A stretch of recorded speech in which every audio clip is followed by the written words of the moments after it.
महिमा हो, स्तुति हो परमेश्वर के नाम की। शिष्यत्व के विषय में हम लोग 5वें भाग की ओर जा रहे हैं और हम जल्द से जल्द कुछ खास बातों को देखेंगे। हमने पतरस के तीन नामों को पिछले हफ्ते में हम लोगों ने देखा था। पतरस का जो नाम है पीटर, पतरस इंग्लिश में कहते हैं पीटर, और एक्चुअली उसका नाम पतरस है। उसके मत्ती 10 उसका 2 से लेकर 4 तक जब हम पढ़ते हैं तब हमने उसका नाम को देखा है। मत्ती 10 उसका 2 से लेकर 4 तक पढ़िएगा। इन 12 प्रेरितों के नाम ये है। हाँ, पहला शिमोन जो पतरस कहलाता है। हाँ, और उसका भाई अंद्रियास। बस ठीक है, वो उतना काफी है। पतरस, शिमोन जो पतरस कहलाता है, ठीक है। और यूहन्ना 1 का 4-42 पढ़िए। यूहन्ना 1 का 42, जॉन 1:42, जॉन 1:42।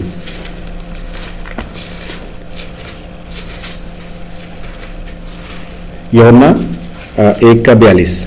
वो उससे यीशु के पास लाया। हाँ। यीशु ने उस पर दृष्टि करके कहा, हाँ, तू यूहन्ना का पुत्र शिमोन है, तू कैफा अर्थात पतरस कहलाएगा। कैफा अर्थात पतरस। तो 3 नाम। तो हम लोग क्या देख रहे हैं? यीशु मसीह के 12 चेलों में से पहला जो चेला है पतरस के बारे में हम लोग देख रहे हैं। पतरस के बारे में बहुत कुछ सीखने के लिए है, इसलिए हम लोग काफी लंबे समय तक हम थोड़ा सा उसके बारे में अध्ययन कर रहे थे। पतरस के बारे में 3 नाम है, हमने देखा शिमोन, कैफा और पतरस।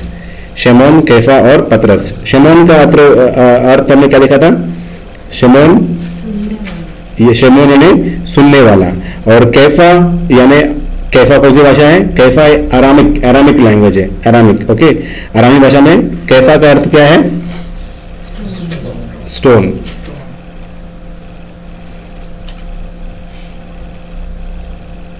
ओके, कैफा का मतलब क्या है?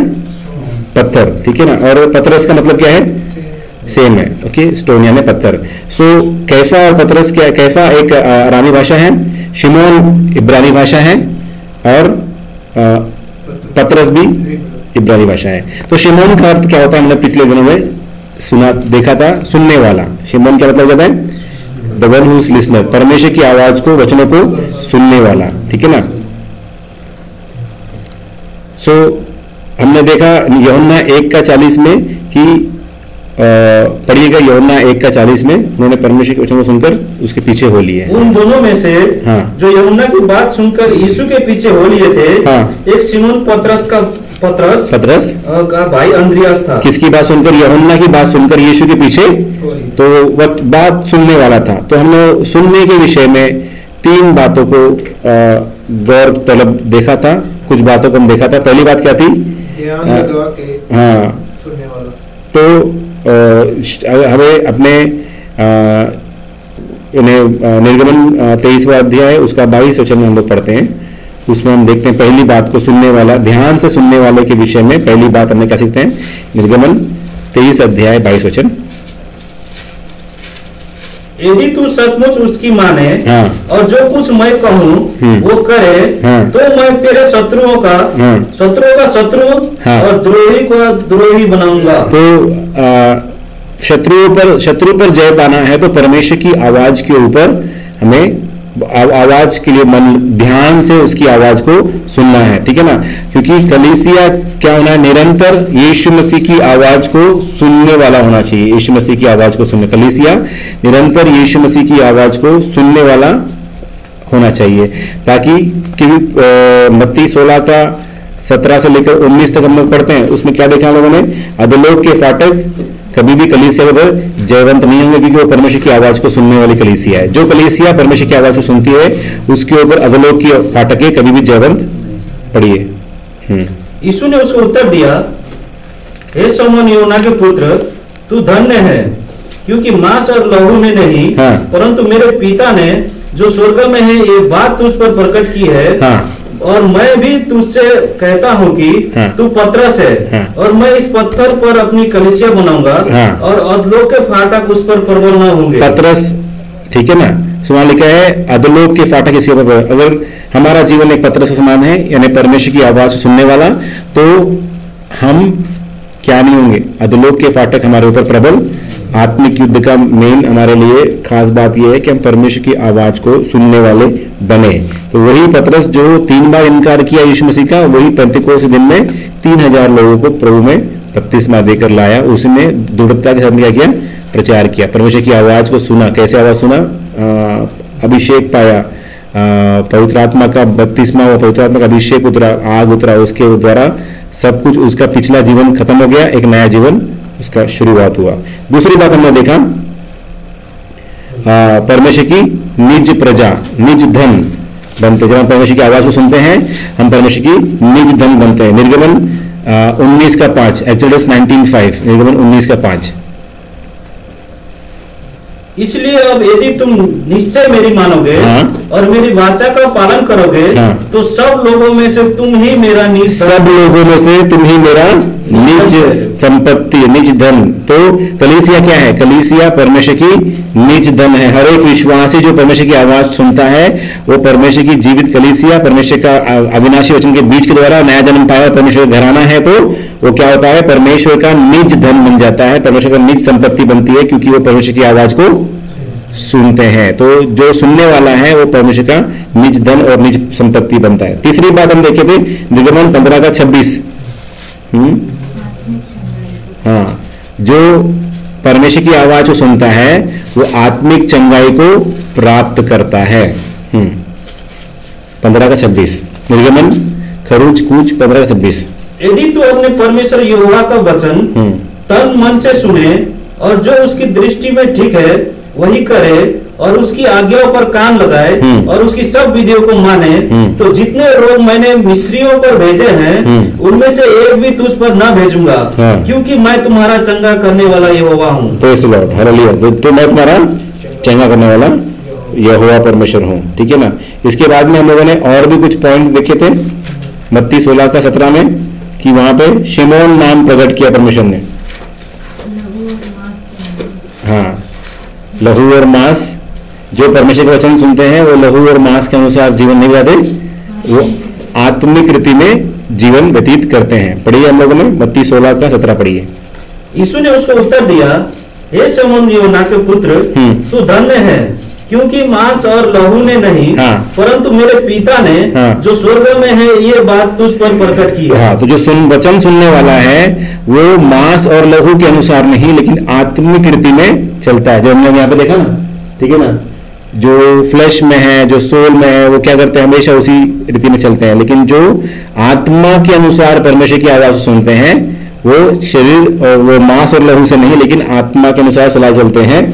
ठीक है ना। क्योंकि यीशु मसीह की ज्ञान, यीशु मसीह का ज्ञान, कलीसिया ज्ञान, परमेश्वर का दिव्य ज्ञान, गुप्त ज्ञान, भेद का ज्ञान अगर हासिल करना है तो परमेश्वर की आवाज को ही सुनना पड़ेगा। अगर हम आवाज नहीं सुनेंगे तो हम वो रेवलेशन, वो प्रकाशन, वो जो हिडन नॉलेज है वो हमारे पास छुपा हुआ जो भेद है वो नहीं है। फिलिपियों 3:8 पढ़िएगा।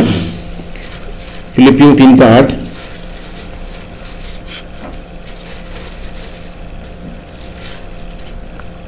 वरन मैं अपने प्रभु मसीह यीशु की पहचान की उत्तमता के कारण सब बातों को हानि समझता हूँ, सब बातों को समझता हूँ, जिसके कारण मैंने सब वस्तुओं का हानि उठाई और उन्हें कूड़ा समझता हूँ, जिससे मैं मसीह को प्राप्त करूं। तो हमारे अंदर में उस आवाज को सुनने के बाद में एक तीव्र इच्छा क्या है? सब कुछ कचरा और कूड़ा है, सब कुछ बियाबान है, सब कुछ रंबर है, कुछ भी नहीं है, सिर्फ परमेश्वर की आवाज ही है जो हमें तृप्त करती है, जो हमें जो है अगुवाई में लेकर चलती है। Praise the Lord.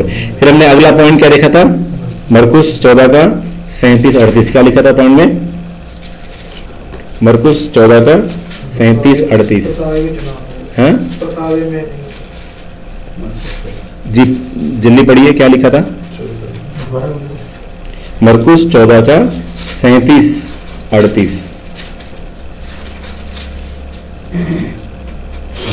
फिर वो आया और उसने सोते पाकर पतरस से कहा, हे शमौन, तू सो रहा है, क्या तू एक घड़ी भी न जाग सका? जागते और प्रार्थना करते रहो, जागते और प्रार्थना करते रहो कि तुम परीक्षा में न पड़ो। परीक्षा में तो परमेश्वर की आवाज सुनने वाला एक व्यक्ति कभी परीक्षा में नहीं पढ़ता, और परीक्षा में पढ़ भी जाए तो कभी सोता नहीं। ठीक है ना। फिर हमने देखा था उदाहरण के तौर पे अब्राहम बलिदान करने के समय सो गया था। ठीक है। 400 साल की जो गुलामी थी इजराइल की, उसका कारण क्या हुआ था? कारण क्या था? अब्राहम ने सही रीति से बलिदान नहीं चढ़ाया और अब्राहम सो गया था। जब बलिदान चढ़ाना था उस समय भारी नींद में वो आ गया। नींद आने से हमने क्या देखा? नींद क्या होती है? नींद आने से क्या होता है? हम परमेश्वर की उपस्थिति से बाहर आ जाते हैं। हम सचेत नहीं रहते, जागते नहीं रहते। सोना और नींद आने, आत्मिक नींद, शारीरिक नहीं मैं बता रहा, आत्मिक नींद के बारे में, आत्मिक रीति में जब सोना आ जाता है तो हमने नींद के बारे में बहुत से पर्सन पहले भी देखा था। ठीक है, सो अगला पॉइंट देखा हमने लूका 22 का 31-32। क्या लिखा पॉइंट में? हाँ, लूका 22 का 31 और 32। 22, 22, 30 और 32। सिमोन, हे सिमोन, देख शैतान ने तुम लोगों को मांग लिया है कि गेहूं के सामान फटके। सिमोन, हाँ, परंतु मैंने तेरे लिए विनती की कि तेरा विश्वास जाता न रहे। और जब तू फिरे तो अपने भाइयों को स्थिर करना। तो जो परमेश्वर की आवाज को सुनता है वो दूसरों के लिए मध्यस्थ प्रार्थना भी करता है और अपने भाइयों के लिए विनती भी करता है। उस पॉइंट है, इतने सारे लोग लिख रहे हैं, आप लोग क्या लिख रहे हो? हेलो, क्या लिखा था पॉइंट आपने? अगला पॉइंट क्या लिखा था फिर? यूहन्ना 21 का 15 से लेकर 19 तक क्या पॉइंट था उसमें?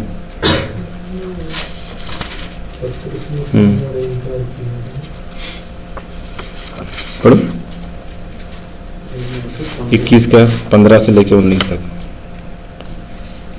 भोजन करने के बाद यीशु ने शमौन पतरस से कहा, हे शमौन यूहन्ना के पुत्र, क्या तू इनसे बढ़कर मुझसे प्रेम रखता है? उसने उनसे कहा, हाँ प्रभु, तू तो जानता है कि मैं तुझसे प्रीति रखता हूँ। उसने उससे कहा, मेरे मेमनों को चरा। उसने फिर दूसरी बार उससे कहा, हे शमौन यूहन्ना के पुत्र, क्या तू मुझसे प्रेम रखता है? उसने उससे कहा, हाँ प्रभु, तू जानता है कि मैं तुझसे प्रीति रखता हूँ। उसने उससे कहा, मेरी भेड़ों की रखवाली कर। उसने तीसरी बार उससे कहा, हे शमौन यूहन्ना के पुत्र, क्या तू मुझसे प्रीति रखता है? पतरस उदास हुआ कि उसने उससे तीसरी बार ऐसा कहा, क्या तू मुझसे प्रीति रखता है? और उसने उससे कहा, हे प्रभु, तू तो सब जानता है, तू ये जानता है कि मैं तुझसे प्रीति रखता हूँ। यीशु ने उससे कहा, मेरी भेड़ों को चरा। ओके, सो यहाँ पे क्या हो रहा है? प्रभु पूछ रहा है तू क्या प्रेम रखता है? तो बोल रहा है मैं प्रेम रखता हूँ। तभी हिंदी में अगर हिंदी लैंग्वेज में अगर आप देखोगे तो हिंदी लैंग्वेज में क्या है? हिंदी भाषा में क्या है? प्रेम है। इंग्लिश में देखोगे तो भी क्या है? लव है।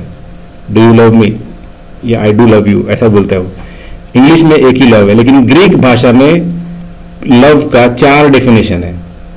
4 डेफिनेशन है, 4 उसका अनुवाद है। कौन सा है? ग्रीक लैंग्वेज में 4 प्रेम है। There are 4 types of love. 4 प्रकार के प्रेम है।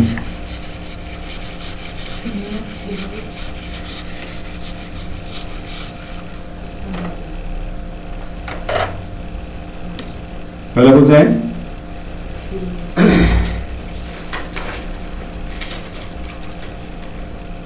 फिलियो प्रेम। दूसरा इरोस।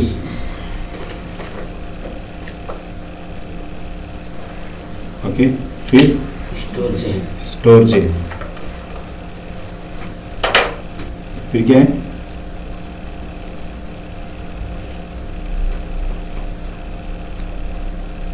स्टोरजे। और चौथा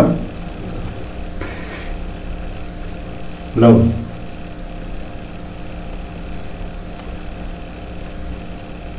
पहले पढ़ाया था मैंने आप लोगों को ये, है ना? फिलियो यानी ओके ब्रदर लव। ब्रदर का जो बीच में लव होता है वो एक कौन सा लव है? फिलियो लव है। दूसरा इरोस यानी ये क्या है? Sexual love. सेक्सुअल लव यानी वाइफ एंड हस्बैंड, पवित्र प्रेम, जो पति पत्नी का जो प्रेम होता है वो सेक्सुअल लव है। तीसरा स्टोजे यानी फैमिली यानी पेरेंट्स ओके, स्टोरजे में और भी आता है फ्रेंड्स, इसमें फ्रेंडशिप लव भी आता है। सो brother in love, sexual love, family love या फ्रेंडशिप लव, कौन सा लैंग्वेज में आता है? ये ग्रीक, ग्रीक लैंग्वेज में ये 3 है, लेकिन इसके ऊपर ये कौन सा है? डिवाइन यानी गॉडली। अगापे, अगापे प्रेम यानी सेल्फलेस लव। अभी फिलियो प्रेम, एरोस प्रेम, स्टोरजे प्रेम, ये क्या है? ये लोग ये प्रेम देगा तो प्रेम मिलेगा, प्यार करेगा तो अगर कुछ समय तक प्यार करेगा, अभी बाप से कुछ समय प्रेम करे, पिता से कुछ समय प्रेम कर रहा है, लेकिन वो पिता प्रेम नहीं कर रहा है, तो कुछ समय तक करता रहेगा, लेकिन क्या होगा? धीरे धीरे वो बोले, क्या बोलेगा? यार ये प्रेम नहीं करता है, वो हमसे प्रेम नहीं करते, फिर क्या हो जाएगा? फिर डिस्टर्ब। यानी देगा तो मिलेगा, कुछ भी स्वार्थ के साथ में। देयर इज क्या बोलेंगे उसको? देयर इज अ ऑब्जेक्ट और subject behind it, there is a purpose behind it. एक कोई एक पर्पस है, तो मेरा ब्रदर है इसलिए मैं तेरे को प्यार कर रहा हूं। तो फैमिली क्या है? सब फैमिली, ये फैमिली आपस में लव करते हैं, ये फैमिली आपस में करते हैं, ये फैमिली आपस में करते हैं, ये फैमिली आपस, एक फ्लैट में रहते हैं, लेकिन सभी लोग आपस में अंदर ही अंदर अपना भाई से प्रेम, सब प्रेम है, सब अंदर ही अंदर प्रेम है। कोई बाहर किसी से प्रेम रहता है क्या? नहीं है। लेकिन हमारे अंदर परमेश्वर ने क्या दिया है? अगापे प्रेम दिया। क्या दिया है?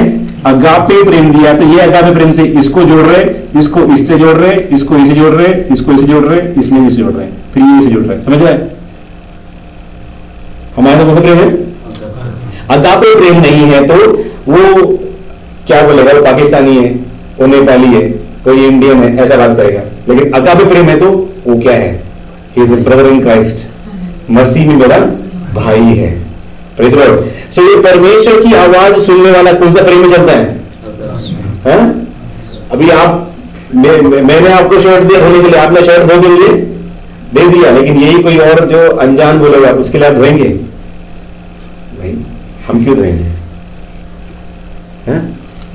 अभी मैं बोलूंगा तो ब्रदर थोड़ा मनी एक्सचेंज ट्रांसफर कर दो थोड़ा सा, तो वो जाके अपना 15 रुपए लगा के कर देगा, नवीन भैया बोल दिया करके ना। लेकिन कोई और बोलेगा तो करेगा नहीं, स्वार्थ नहीं है। मैं ये नहीं बोल रहा कि आप जाके सब लोगों को बोलो फ्री में मेरे को मैं दे दो, मैं तुमको फ्री में ट्रांसफर करूंगा, मैं वो काम नहीं बोल रहा हूं। परमेश्वर की आत्मा के द्वारा चलते समय हमें अगापे प्रेम से चलना है। अगापे प्रेम निस्वार्थ प्रेम है। कौन सा प्रेम है? निस्वार्थ भावना से, कोई स्वार्थ भावना नहीं है, कोई स्वार्थ भावना नहीं है। आपको प्रभु यीशु मसीह के साथ चलना है, निस्वार्थ भावना से ही आपको चल सकता है। इसलिए प्रभु पूछ रहा है तू क्या मुझसे अगापे प्रेम करता है? तो वो बोल रहा है मैं तेरे से ब्रदरली लव करता हूं, यानी कौन सा? फिलियो लव करता है। वो फिलियो बोल रहा है, वो अगापे बोल रहा है। ये फिलियो बोल रहा है, फिर प्रभु ने बोल दिया आखिरी में अगापे प्रेम से बोल रहा है, तो फिर वो बोलते हैं हाँ प्रभु मैं तेरे से अगापे प्रेम करता हूं। तो प्रभु कौन सा प्रेम चाहता है? ये तीनों प्रेम नहीं चाहता है। ये कौन सा प्रेम है? ये संसार का प्रेम है। आप एक बहन को, एक भाई को कौन से दृष्टि से देखना है? कौन सी आंखों देखना है? एक ब्रदर चर्च में ब्रदर को, सिस्टर को क्या देखना है? कौन से इससे देखना है? हाँ? अब ये ब्रदर आ गया, अच्छा इसको सभी ब्रदर का अच्छा आ गया, तो बड़ा बिजनेस है क्लैडिंग कराने का, सीलिंग कराने, मैं अपना घर में उनसे सीलिंग कराने का, इसलिए उससे ज्यादा प्रेम से बात कर रहा हूं। फिर जसवंत भाई कोई भी शर्ट दे देगा तो क्लीन करके दे देगा, इसलिए वो भी यार अच्छा दोस्ती करके रख रहा हूं। तो मेरा दोस्ती कैसा है? कुछ ना कुछ उधर को एक्सेस मिल जाएगा तो उधर में अच्छा रेट मिल जाएगा, उधर से अच्छे। तो हम लोग क्यों फ्रेंडशिप कर रहे हैं? अपना बेनिफिट के लिए? नहीं नहीं नहीं नहीं नहीं, ये बहुत बड़ा पाप है। ये रिलेशनशिप सही नहीं है, गलत है। Hallelujah, praise the Lord. आप लोग क्या है? हमेशा अब मेरा, मैं और मेरा, मैं और मेरा, मैं और मेरा, मैं और मेरा, मेरा कुछ फायदा हो जाए, मेरा कुछ बेनिफिट हो जाए, मेरा कुछ फायदा।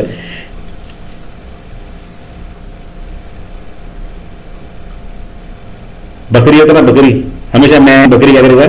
उसको स्लॉटर हाउस में काटने के लिए लेके जाएगा। हम बोलना है हमारा क्या है, मैं किसके लिए किया है? जो प्रभु ने कहा जो तुम सेवा करते हो इन छोटे से छोटे के लिए करते हो, वो मेरे लिए कर, क्या बोला? छोटे से छोटे करते हो, तुम मेरे लिए करते हो। Praise the Lord. सो इन बातों को ध्यान दें। फिर शमौन यानी समझ में आया, सुनने वाला। फिर हमने देखा, क्या देखा?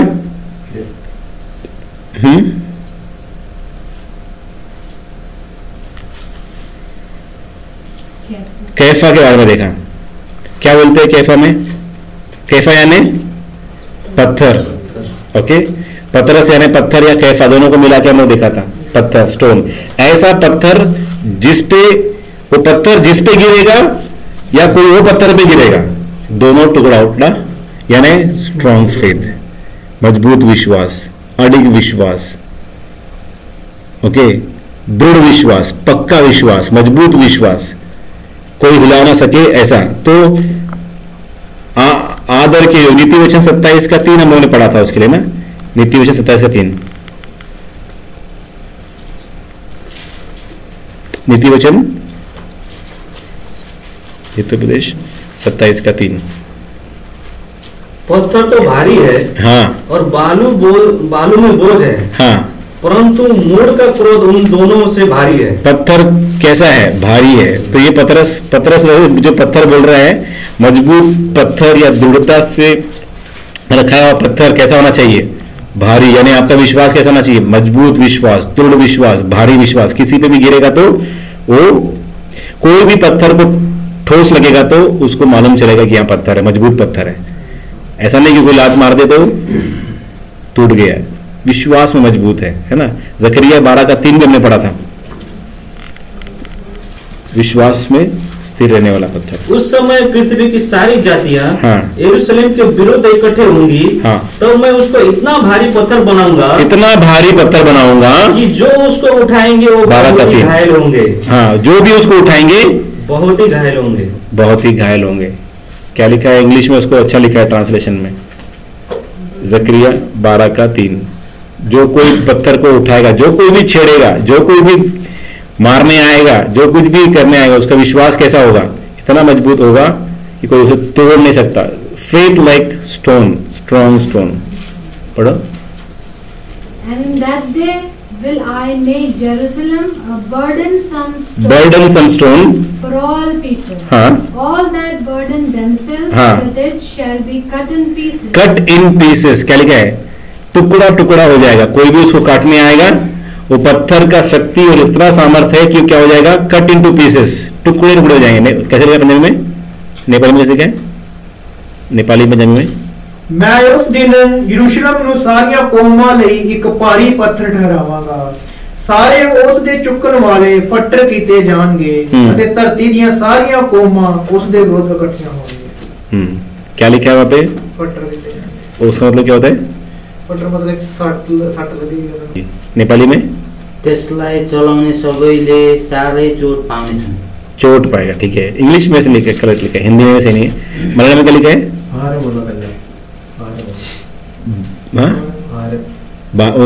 उनको चोट लगेगा। नहीं, क्या आगे पढ़िए उससे। അതിനെ ചുമക്കുന്നവരൊക്കെ കഠിനമായി മുറിവേൽക്കും, ഭൂമിയിലെ സകല ജാതികളും അതിന് വിരോധമായി കൂടി വരും। नहीं, आप फिर से शुरू से पढ़ लीजिए। അന്നാ സകല ജാതികൾക്കും ഭാരമുള്ള കല്ലാക്കി വെക്കും, അതിനെ ചുമക്കുന്നവരൊക്കെയും കഠിനമായി മുറിവേൽക്കും। हाँ, वो क्या लिखा है? वो यरूशलेम को कौन सपोर्ट कर रहे हैं? वो लोग को ज्यादा नहीं, वो उसमें जैसे लिखा है ना कि बहुत ही घायल होंगे, घायल होंगे। हाँ, उसमें क्या लिखा है? नेपाली में चोट लगेगा लिखा है। ये भी चोट लगेगा लिखा ना। इंग्लिश में लिखा है कट इन पीसेस, उसको पीस पीस करेगा, ऐसा कट इन पीसेस करके लिखा हुआ है। हाँ, टुकड़ा टुकड़ा करेगा, वैसा है। सो उसका मतलब क्या है कि कैफा पत्थर यानी ऐसा मजबूत पत्थर, आपका फिर कोई विश्वास को छूने आएगा तो वो क्या हो जाना चाहिए? यानी उस जो विश्वास से वो आया है उसका टुकड़ा हो जाना चाहिए। तो यानी क्या है? वो शैतान अगर आपको आकर के वीक या कमजोर करने की कोशिश करता है तो क्या होना चाहिए? उसका हथियार टुकड़ा टुकड़ा होना चाहिए, आपका विश्वास नहीं होना चाहिए। कोई भी आकर के आपको टुकड़ा टुकड़ा नहीं कर सकता। कोई भी आके, अभी कस्टमर आ गया काउंटर में, एकदम से झगड़ा कर रहा है, गाली दे रहा है, मेरा ये हो गया, मेरा वो हो गया, मेरा ऐसा हो गया, वैसा हो गया, तो आप कैसे रहना है? एक बिलीवर कैसे, एक विश्वासी कैसे रहेगा? एक यीशु मसीह को मानने वाला विश्वासी कैसा रहेगा? एक अनयाती कैसा रहेगा? वो क्या, वो भी झगड़ा करेगा, दोनों झगड़ा करेंगे। सॉल्व होगा प्रॉब्लम? नहीं। लेकिन अगर प्रभु यीशु मसीह का विश्वासी है तो पवित्र आत्मा से पूछेगा, पवित्र आत्मा क्या करना चाहिए? पवित्र आत्मा बोलेगा स्टे काम। और वो प्रॉब्लम को कैसा सॉल्व करना है? देखिए सभी लोग जो यीशु मसीह को नहीं जानते वो भी शांत रहेंगे, प्रॉब्लम नहीं है। लेकिन आपको परमेश्वर क्या करेगा? पवित्र आत्मा के द्वारा उस समस्या का समाधान कैसे करना है। प्रॉब्लम वो आदमी नहीं है, प्रॉब्लम क्या है? वो जो समस्या लेकर आया है, वो समस्या को पीसेस करना है, उस आदमी को नहीं करना है। ठीक है ना? जो हमसे झगड़ा करने आ रहा है वो हमारा प्रॉब्लम नहीं है, वो मनुष्य हड्डी और मांस का हमारा लड़ाई नहीं है। उस प्रॉब्लम को खत्म करके उसको अपना मित्र बना लेना है। नेक्स्ट वो क्या हो जाना चाहिए? हमारा दोस्त बन जाना चाहिए, मित्र बना चाहिए। लेकिन आया किस लिए था? आपके ऊपर अटैक करने के लिए। लेकिन हो क्या गया? तो उसके अंदर जो आत्मा उसको लीड कर रहा है वो आत्मा कमजोर हो जाना चाहिए। Praise the Lord.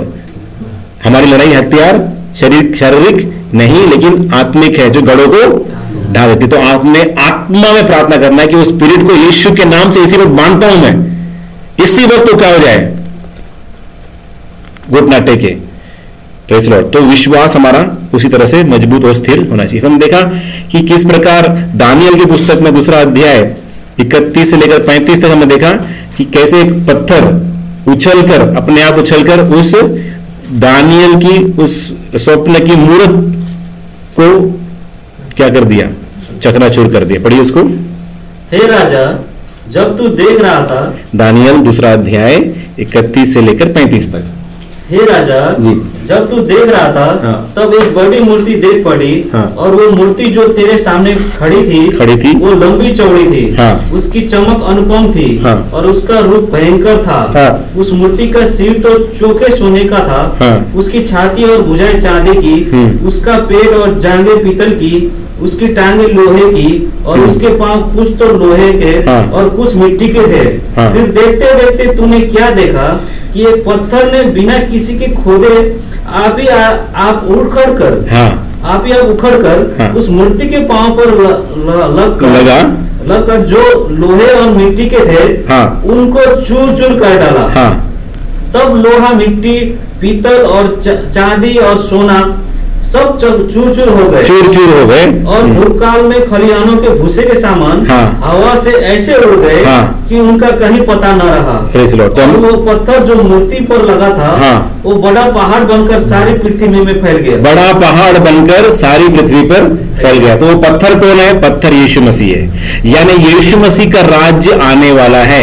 सो जितने भी किंगडम्स थे पहले, क्या पर्शिया, किंगडम ऑफ पर्शिया, फारस का राजा, ठीक है ना, फिर अशूर का राजा, फिर यूनान का राजा, फिर उसका रोमियो का राजा, फिर राज्य और यूनान का राज्य, फिर ऐसे चलते चलते आते समय अभी कौन सा है? अभी डेमोक्रेटिक राज्य चल रहा है, डेमोक्रेटिक कंट्री चल रही है, डेमोक्रेटिक राज चल रहा है। कहीं कहीं पे डिक्टेटरशिप है, कहीं कहीं पे राजाशाही है, कहीं कहीं पे लोग गणतंत्र है। ये सब कुछ एक साथ मिलकर खड़े होने वाला एक बड़ा तस्वीर दिखाया जा रहा है संसार में, जो बनाया गया राजशाही है, बादशाही है। इसके ऊपर यीशु मसीह का पत्थर गिरेगा। यानी जब यीशु मसीह जैतूनी पहाड़ पर आएगा, सारी बादशाही को क्या करेगा? तोड़ देगा, और एक बड़ा पत्थर पूरी पृथ्वी पर फैल जाएगा। यानी 1000 साल का युग आएगा, वो बताया जा रहा है। Praise the Lord. ठीक है ना? सो इसके विषय में मैं पहले काफी पढ़ चुके हैं, लेकिन मैं इतना बोलना चाहूंगा कि वो पत्थर कैसा है? राज्य और युगों को तोड़ने वाला, बादशाहों को तोड़ने वाला और तोड़कर चकनाचूर करने वाला पत्थर है। ठोकर लगने का चट्टान है, ठोकर लगने वाला पत्थर है। हालेलुया। तो लोगों के द्वारा निकम्मा ठहराया हुआ पत्थर है, लेकिन परमेश्वर के द्वारा मानित, आशीषित पत्थर है। तो हमारा, आपका जीवन कैसा है? संसार के लोगों द्वारा ठोकर खाया हुआ जीवन, लोगों ने हमको ठुकराया हुआ है, लोगों ने हमें एक्सेप्ट नहीं किया हुआ है। लेकिन प्रभु के सम्मुख में हम लोग क्या है? ऑनरेबल, कोने की तरह पत्थर, जो आदर के योग्य है परमेश्वर की दृष्टि में। Hallelujah, praise the Lord, hallelujah. तो शिमोन का मतलब क्या है? सुनने वाला। और कैफा? पत्थर। कैफा और पत्थर दोनों पत्थर। कैसा पत्थर है? दृढ़ और मजबूत। हम लोग 12 बहुमूल्य जीवित पत्थर पढ़े थे, यूट्यूब में उसको डाला हुआ है। 12 नए यरूशलेम के 12 बहुमूल्य जीवित पत्थर। उन सब पत्थरों को आप पढ़ोगे तो समझ में आएगा कि परमेश्वर हमें किस प्रकार से हमारे विश्वास को मजबूत देखना चाहता है, उसके बारे में हम लोग पढ़ सकते हैं। परमेश्वर हम महिमा हो, हालेलुया, प्रेज़ द लॉर्ड। सो हमें क्या करना? हमें 12 चेलों में से एक जिसको चुना है परमेश्वर ने, कौन है वो? पतरस के बारे में हम लोगों ने सीख रहे थे। पतरस, अभी हम लोग आएंगे। पतरस के 3 नाम हम लोग देख लिए थे, ठीक है।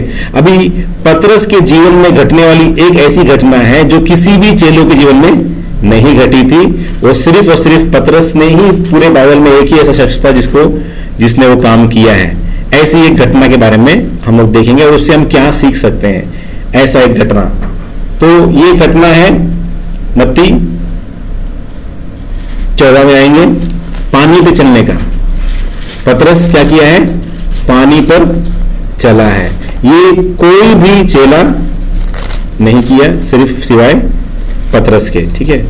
14 का 22 से लेकर 33 तक पढ़ेंगे। मत्ती 14 का 22 से लेकर 33 तक। तब उसने तुरंत अपने चेलों को नाव पर चढ़ने के लिए विवश किया कि वह उससे पहले पार चले जाएं। जब तक वो लोगों को विदा करे, वो लोगों को विदा करके प्रार्थना करने को अलग पहाड़ पर चला गया। और सांझ को वो अकेला था। उस समय वो नाव झील के बीच लहरों से डगमगा रही थी, क्योंकि हवा सामने की थी। और यीशु रात के 4थे पहर झील पर चलते हुए उसके पास आया। चेले उसको झील पर चलते हुए देखकर घबरा गए और कहने लगे, ये भूत है, और डर के मारे चिल्लाने लगे। तब यीशु ने तुरंत उनसे बातें की और कहा, ढांढस बांधो, मैं हूँ, डरो मत। पतरस ने उसको उत्तर दिया, हे प्रभु, यदि तू ही है तो मुझे अपने पास पानी पर चलकर अपने आने की आज्ञा दे। उसने कहा, आ।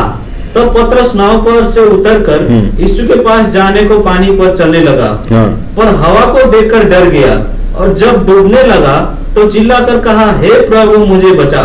यीशु ने तुरंत हाथ बढ़ाकर उससे थाम लिया और उससे कहा, हे अल्पविश्वासी, तूने क्यों संदेह किया? जब वे नाव पर चढ़ गए वो तो हवा थम गई, पर इस पर उन्होंने जो नाव पर थे उसे दंडवत करके कहा, सचमुच तू परमेश्वर का पुत्र है। सचमुच तू परमेश्वर का पुत्र है। Praise the Lord. सो यहाँ पे हम क्या देख रहे हैं? पतरस का पानी पे चलने का एक अनुभव को देख रहे हैं। तो प्रभु यीशु मसीह क्यों पानी पर चला? प्रभु यीशु मसीह क्यों पानी पर वहां पर चला? क्या जरूरत था यीशु मसीह को पानी पर चलने की? आइए, अय्यूब उसका 9वां अध्याय उसका 8 वचन पढ़ेंगे। अय्यूब 9 का 8। अय्यूब 9 उसका 8।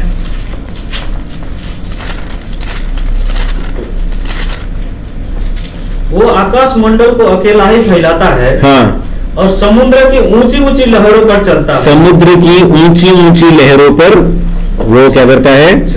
समुद्र की ऊंची ऊंची लहरों पर चलता है।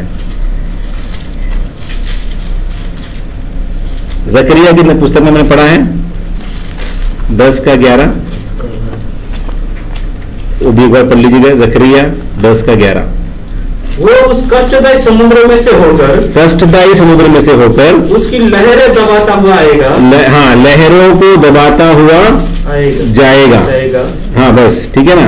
वो कष्टदायी समुद्र में से होकर उसकी लहरों को दबाता हुआ। तो यीशु मसीह समुद्र की पानी के ऊपर क्यों चलते हुए आया बोलने से वो इस बात को वहां प्रकट करता है कि मनुष्य के जीवन में कितनी भी कष्टदायी समुद्र क्यों ना हो, उसके ऊपर अधिकार रखने वाला एक ही परमेश्वर है, वो प्रभु यीशु मसीह। असंभव को पानी पे चलना है, क्या है? असंभव है। पानी पे चलना है, खड़े रहना असंभव है। आप दौड़ते हुए आके ऐसा निकल सकते हैं पानी से, वो ठीक है, लेकिन पानी पे चलना या खड़े रहना वो मुश्किल है ना, वो असंभव है। लेकिन प्रभु यीशु मसीह पानी पर चल के क्या दिखा रहा है? वो मनुष्य के लिए ठहरने वाला सारा असंभव का काम को संभव, और दूसरी क्या दिखा रहा है? वो अधिकार दिखा रहा है। पानी को आज्ञा दे सकता है खड़े रहने का, जिसके ऊपर वो चल सकता है, क्योंकि वो पानी को बनाने वाला परमेश्वर है। पानी को बनाने वाला, जिसने पानी को बनाया है वही पानी को आज्ञा देकर खड़ा कर सकता है। आप देखे होंगे काना के विवाह में जब प्रभु यीशु मसीह वहां पे गए तो वहां पे कहा कि दाखरस खत्म हो गया है, तो उन्होंने कहा कि क्या करें? तो यीशु मसीह ने बोला दोनों घड़ों को पानी से भर दो, और जब उन्होंने पानी निकाला और बांटने गए और जब डाला उनके गिलास में, तब पानी क्या हो गया? दाखरस में बदल गया। Praise Lord. क्या दिखाता है यीशु मसीह का? अधिकार दिखाता है, अथॉरिटी ओवर क्रिएशन। सृष्टि के ऊपर यीशु मसीह का अधिकार को दर्शाता है। ठीक है, सृष्टि के ऊपर, सब मनुष्य जाति और सृष्टि के ऊपर यीशु मसीह का अधिकार को दिखाने के लिए कि वो पानी के ऊपर चल सकता है। ठीक है ना। और उत्पत्ति पहला अध्याय 1 और 2 में हम पढ़ते हैं, इसी जल के ऊपर परमेश्वर का आत्मा भी मंडराता था। उत्पत्ति 1:2। आदि में परमेश्वर ने आकाश और पृथ्वी की सृष्टि की। हाँ। पृथ्वी बेडौल और सुनसान पड़ी थी और गहरे जल के ऊपर अंधियारा था तथा परमेश्वर का आत्मा जल के ऊपर मंडराता था। हाँ, परमेश्वर का गहरे, फिर से पढ़िए उसको।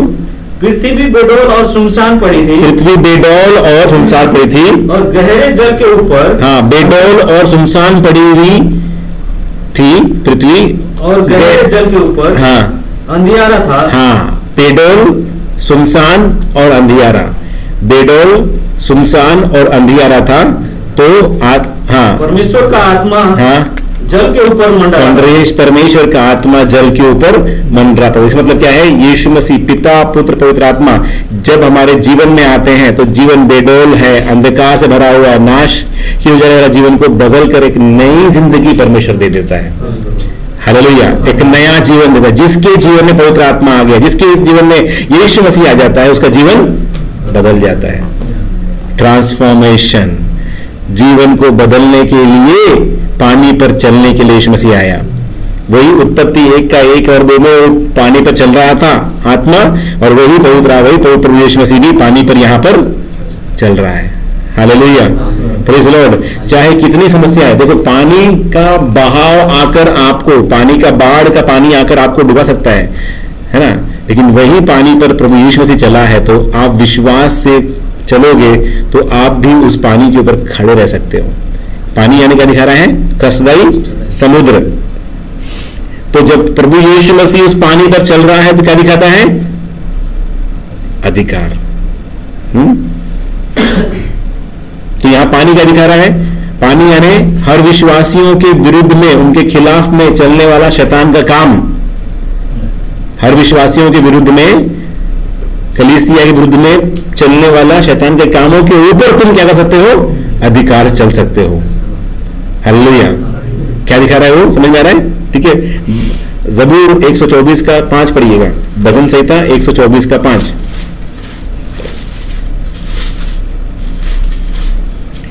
भजन संहिता 124:5।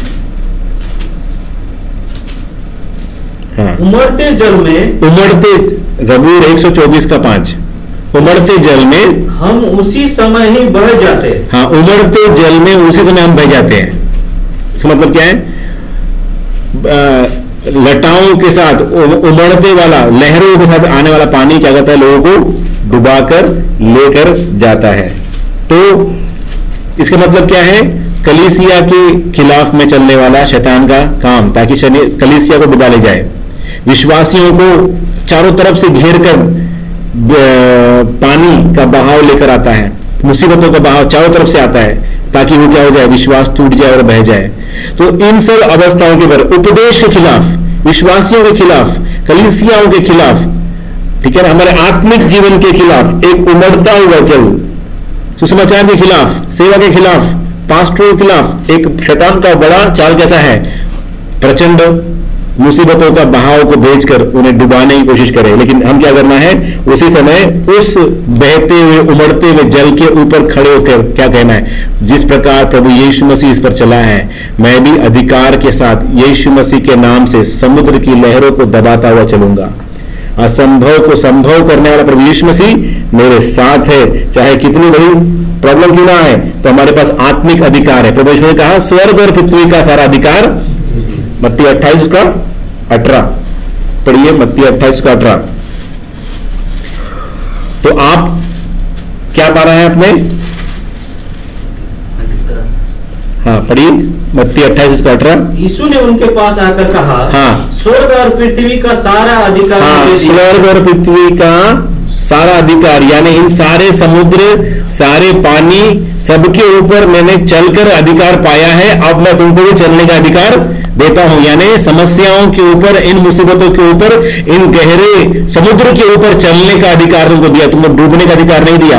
इस समुद्र में चलकर जाओ और मछली पकड़ो और उन्हें चेला बनाओ। समझ में आ रहा है? इस अधिकार को लेकर जाओ। नहीं समझ में आ रहा, समझ में नहीं आ रहा है? हाँ वचन पढ़ लीजिए। यीशु ने उनके पास आकर कहा, हाँ। स्वर्ग और पृथ्वी का सारा अधिकार मुझे दिया गया है, हाँ। इसलिए तुम जाओ, हाँ। सब जातियों के लोगों को चेला बनाओ और उन्हें पिता और पुत्र और पवित्र आत्मा के नाम से बपतिस्मा दो और उन्हें सब बातें जो मैंने तुम्हें आज्ञा दी है मानना सिखाओ, हाँ। और देखो मैं जगत के अंत तक सदा तुम्हारे संग हूँ। सो ये संसार क्या है? एक समुद्र के समान है। और वो संसार कैसे है? समुद्र कैसे? उमड़ने वाला पानी है, उछलने वाला पानी है, आपको डुबा के लेके जाएगा वापस मिस्र में, डुबाने के लिए तैयार है। पतरस जैसे ही नाव से बाहर निकला, यीशु मसीह की ओर देख रहा था, तब वो पानी पर चल रहा है, लेकिन जैसे ही उसने तूफानों की ओर देखा, लहरों की ओर देखा, क्या हो गया? घबरा गया और डूबने लगा। एक चेले को ध्यान रखना है, इसी समुद्र के ऊपर यीशु मसीह ने क्या किया है? चलकर दिखाया है। कष्टदायी समुद्र के ऊपर लहरों को मारता हुआ, दबाता हुआ, लताड़ता हुआ वो चलता जाएगा। जब यीशु मसीह चल के गया है तो इसी समुद्र के ऊपर आत्मा मंडराता रहा। इसका मतलब क्या है? हम हर एक समस्या के ऊपर, समस्या के अंदर डूबना नहीं है, लेकिन उसके ऊपर चलना है। कैसे चलोगे? अधिकार से। कौन दिया अधिकार? कैसे दिया अधिकार? उसने बोला ये अधिकार मुझे दिया गया है। वो खुद चलकर, यानी क्रूज पर मरकर अधिकार लेकर आया है, कुंजियों को लेकर आया है, चाबियों को लेकर आया यीशु मसीह ने। Praise Lord. सो लेकिन चेले क्या हो गए? डर गए। हाँ, डरने की वजह से क्या हो गया? उनका अधिकार उनके हाथ से छूट गया। डर की वजह से क्या हो गए? कमरे में छुप गए। इसलिए प्रभु ने क्या कहा? लूका 24 का 49 में, यरूशलेम में ठहरे रहो जब तक तुम स्वर्ग से सामर्थ ना पालो। 24:49, लूक 24:49, 24 का 49। हाँ। और देखो, जिसकी प्रतिज्ञा मेरे पिता ने की है, मैं उसको तुम पर उतारूंगा, और जब तक स्वर्ग से सामर्थ न पाओ, तब तक तुम इसी नगर में ठहरे रहो। स्वर्ग सामर्थ ना पाओ, क्या हो जाओ? सामर्थ पाओ। सामर्थ पाओगे तो क्या पाओगे? अधिकार पाओगे। सामर्थ के साथ क्या पाओगे? अधिकार। With power you will get authority. और सामर्थ यानी क्या है? परमेश्वर का अभिषेक, अनॉइंटिंग ऑफ द लॉर्ड। परमेश्वर का अभिषेक है, उसका अनॉइंटिंग है। अनॉइंटिंग पाया, सामर्थ पाया, शक्ति पाया, बल पाया, तो अभी क्या होना है? कष्टदायी समुद्र के ऊपर अधिकार से चलना हमारा काम है, डूबना नहीं है। दूसरी बात, आत्मा का जल के ऊपर मंडराने का अर्थ क्या है? उत्पत्ति 1 अध्याय 6, 7, 8 पढ़ लीजिएगा। 1 अध्याय फिर 6। परमेश्वर ने कहा, हाँ, जल के बीच एक ऐसा अंतर हो कि जल 2 भाग हो जाए। तब परमेश्वर ने एक अंतर बनाकर उसके नीचे के जल और उसके ऊपर के जल को अलग अलग किया। हाँ। और वैसा ही हो गया। और परमेश्वर ने उस अंतर को आकाश कहा, तथा सांझ हुई। हाँ। फिर भोर हुआ, इस प्रकार दूसरा दिन हो गया। यहाँ पे क्या हुआ, जल के बीच में एक ऐसा अंतर हो कि जल दो भाग में हो जाए, तब परमेश्वर ने एक अंतर बनाकर उसके नीचे के जल और उसके ऊपर के जल को अलग कर दिया और वैसा ही हो गया। और परमेश्वर ने उस अंतर को आकाश कहा तथा सांझ हुई और भोर हुआ और दूसरा दिन हो गया। क्या बनाया, पानी को अलग कर कर क्या बनाया, पानी से अलग कर कर क्या बनाया, आकाश। ठीक है ना, आकाश बनाया। Praise the Lord. और आकाश में क्या रहते हैं, तारे, सितारे रहते हैं। ठीक है ना, आकाश को। सो आप और मैं अधिकार के साथ उस समुद्र के ऊपर, उस समस्याओं के ऊपर चलते समय, जय पाकर चलते समय, परमेश्वर आपको आकाश रूपी तारों के समान हमारा जीवन बनाता है। देखिए एक बात ध्यान रखना, दानियल की पुस्तक में आएंगे 12 अध्याय 3 वचन। दानियल 12 का 3। तब सिखाने वालों की चमक, सिखाने वालों की चमक आकाश मंडल की सी होगी। हाँ, और जो बहुतों को धर्मी बनाते हैं, हाँ, वे सर्वदा तारों के समान, जो बहुतों को धर्मी बनाते हैं वो क्या हो जाएंगे, तारों के समान, तारों के समान प्रकाशमान होंगे। हाँ, तारे कहाँ हैं, तारे कहाँ हैं। सो जो दूसरों को धर्मी बनाते हैं, सो आपको सिखाने वाला और दूसरों को धर्मी बनाने वाला बनना है। इसका मतलब क्या है, आपको हम अपने जीवन में आने वाला, हर एक चेले को अपने जीवन में आने वाली हर एक मुसीबतों समस्याओं के ऊपर चलकर लोगों को दिखाना है। किताब से पढ़कर बताने वाला ज्ञान बुद्धि के बारे में नहीं बात कर रहा है, यानी आपको प्रैक्टिकली वचन को लेकर समस्याओं के सामने खड़े होकर चलकर दिखाना है उनको। जब आप चलकर दिखाते हो तो सबसे बड़ी शिक्षा वही है। अभी हमने किताब में लिख रहे हैं, यहाँ पे किताब में लिख रहे हैं, लेकिन जब सही समय आएगा उस समय हमारी शिक्षा को क्या होगा, हमारी सीखी हुई बातों की परीक्षा होगी। और परीक्षा में जब हम सफल होकर निकलते हैं तब हम खुद सीखते हैं, दूसरों को अपने जीवन से सिखाते हैं और उसी समान आकाश में ताराओं के समान क्या हो जाते हैं, प्रकाशमान होते हैं। हमारा प्रकाश दूसरों के जीवन में प्रकट होता है। Hallelujah, praise the Lord.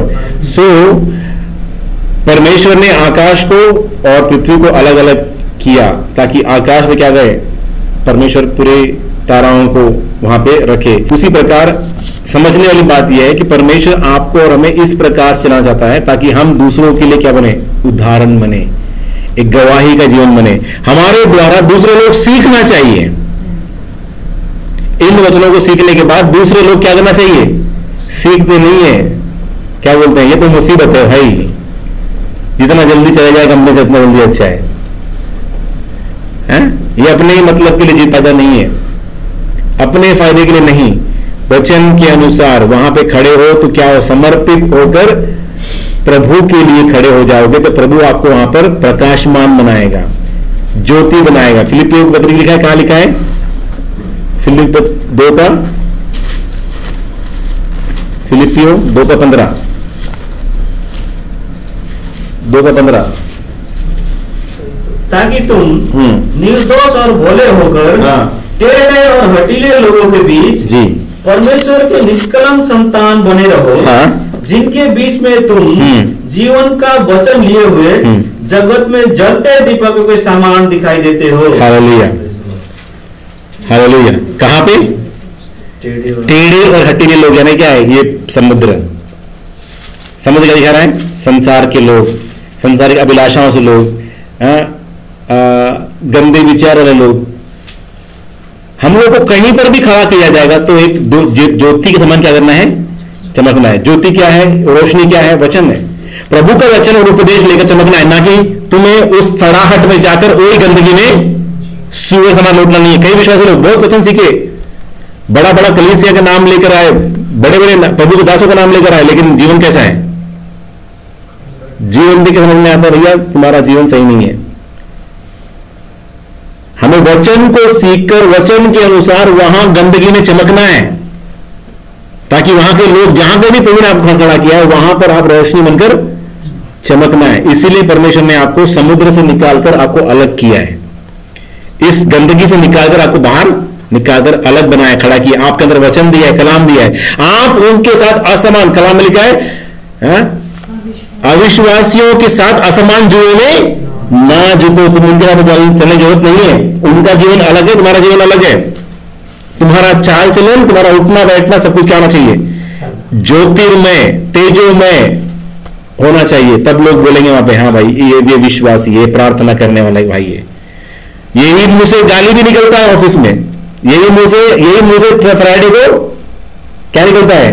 Hallelujah, praise the Lord, thank you Jesus. और यही मुंह से गाली, यही मुंह से चुगली भी निकलता है, यही मुंह से वो भी निकलता है। भैया ये वो काम नहीं है। हम अपने आप को धोखा दे सकते हैं, हम लोगों को धोखा दे सकते नहीं, खुदा को, परमेश्वर को चीटिंग। वो देख रहा है इधर क्या चल रहा है, अंदर क्या चल रहा है, इधर देख रहा है।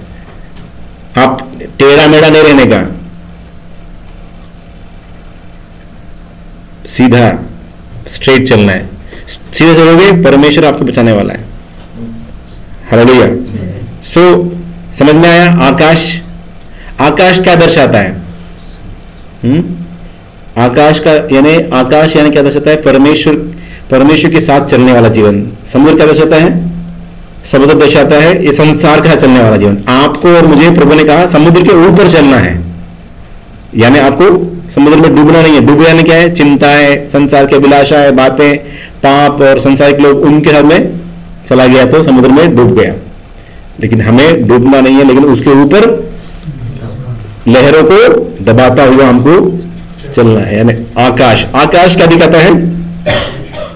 परमेश्वर का सिंहासन को भी दर्शाता है आकाश। यानी यशायाह 66 का 1, आइज़ाया 66:1, यशायाह 66 का 1, 66:1। प्रभु यहोवा का आत्मा मुझ पर है, क्योंकि यहोवा ने सुसमाचार सुनाने के लिए मेरा अभिषेक किया और मुझे इसलिए भेजा है कि खेदित मन के लोगों को शांति दूं, कि बंदियों के लिए स्वतंत्रता और कैदियों के लिए छुटकारे का प्रचार करूं। एक बार फिर से उस प्रश्न को दोहरा लीजिए। प्रभु यहोवा का आत्मा मुझ पर है, आत्मा मुझ पर है, क्योंकि यहोवा ने सुसमाचार सुनाने के लिए मेरा अभिषेक, मेरा क्या किया है? अभिषेक किया है। मैं अभिषेक हूँ।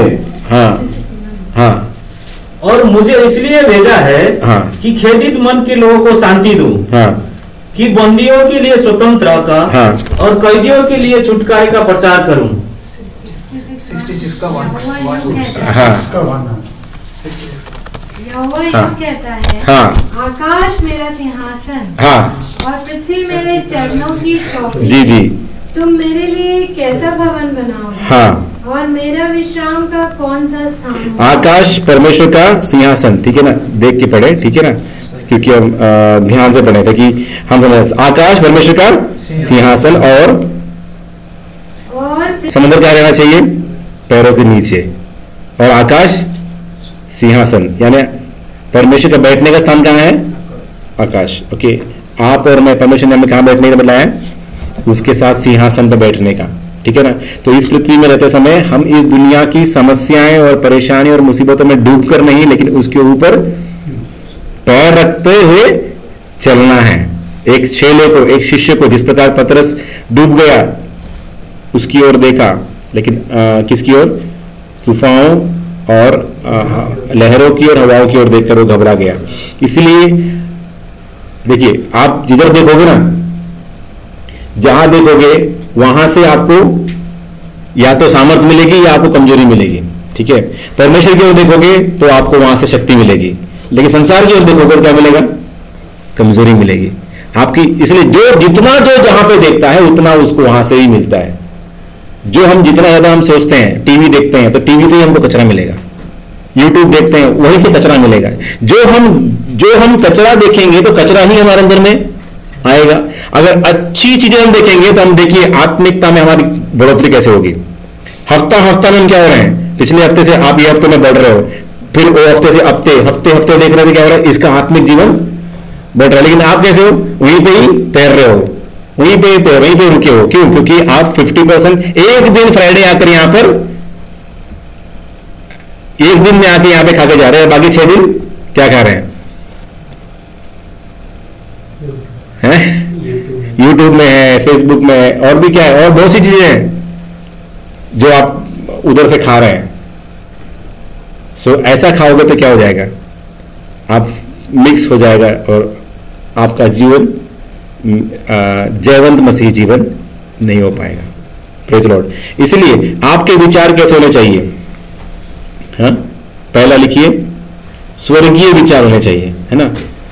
हमें इस लहरों को दबाते हुए चलना है तो हमारे विचार कैसे होने चाहिए? स्वर्गीय विचार होने चाहिए, हेवनली थॉट्स। हमेशा हमेशा हमें क्या सोचना चाहिए? अभी एक बॉयफ्रेंड है, क्या सोचता है हमेशा गर्लफ्रेंड के बारे में, है? वो कैसे खाई होगी, क्या नहीं खाई होगी, क्या खाई होगी। हाँ, कई लोग अपने पत्नी के बारे में सोचते हैं, क्या क्या आज खाए होंगे, क्या नहीं। कई लोग 24 घंटे पत्नी से ही बातें करते रहते हैं, तो क्या दिमाग होगी, फिर कभी झगड़ा हो जाता है पत्नी से। क्यों? जो जितना जन बात करोगे वो उतना ही। तो भगवान थोड़ी है, ईश्वर से थोड़ी है। इतना बात करके तुमसे क्या मिलेगा? आशीष थोड़ी मिलेगा, क्या मिलेगा? कचरा ही मिलेगा ना। जो चीज के बारे में आप ज्यादा सोचोगे, उस पर पड़े रहोगे, वही चीज आपको रूल करेगा। कितना भी छुपाओ, भांडा एक दिन फूट जाएगा। कमरा एक दिन, कितना भी, कि यहां पे अगर आप थोड़ा सा आर्टिफिशियल बन के बैठेगा, लेकिन बाहर जाके वही चल रहा है तो क्या होगा? एक ना एक दिन फंस जाएगा, फिर मालूम चलेगा ओ प्रार्थना के लिए जो बोल रहे थे वो सही था, है ना। समझ रहे क्या में? लोग सोच के क्या होता है? परेशान हो जाते हैं। तो स्वर्गीय विचार, कुलुस्सियों की पत्री पर में पढ़ेंगे, कुलुस्सियों 2:3 का 1 से लेकर 4 तक। कुलुस्सियों 3 का 1 से लेकर 4 तक। अतः जब तुम मसीह के साथ जिलाए गए, हाँ। तो स्वर्गीय वस्तु के खोज में रहो। कहाँ की खोज में रहो? स्वर्गीय वस्तु के खोज में रहो। स्वर्गीय वस्तु की खोज में रहो, हाँ। जहाँ मसीह विद्यमान है, हाँ। और परमेश्वर के दाहिने ओर बैठा है, हाँ। पृथ्वी पर की नहीं, पृथ्वी पर की नहीं, परंतु स्वर्गीय वस्तु पर ध्यान लगाओ। हाँ। क्योंकि तुम तो मर गए, हाँ। और तुम्हारा जीवन मसीह के साथ परमेश्वर में छिपा हुआ है। हाँ। जब मसीह जो हमारा जीवन है प्रकट होगा, तब तुम भी उसके साथ महिमा सहित प्रकट किए जाओगे। क्या लिखा है वहां पे? तुम कहां पे ध्यान रखो? सुनो सुनो सुनो, स्वर्गीय वस्तु की ओर देखते रहो, हमेशा यीशु मसीह की ओर ताकते रहना, यीशु मसीह की ओर देखते रहना। तुम नीचे देखते हो इसलिए नीचे गिर जाते हो। उसका मतलब क्या है? दृढ़ता से खड़ा है, मतलब क्या? वो निरंतर यीशु मसीह की ओर देख रहा है। कोई पास्टर की ओर ना देखे, कोई कलीसिया की ओर ना देखे, सीधा किसकी ओर देखना है? आत्मा से हमेशा। अगर आप उसकी ओर देखोगे तो वो आपके दुश्मनों को आपके पैरों के नीचे रख देगा। आप क्या चाहते हो? आप लड़ाई लड़ना चाहते हो, इसलिए आप हार जाते हो।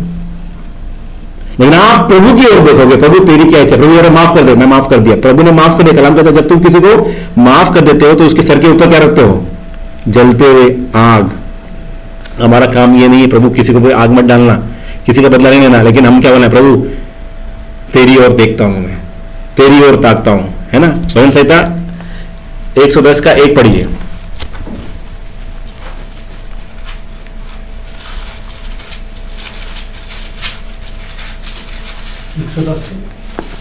एक 110 का 1।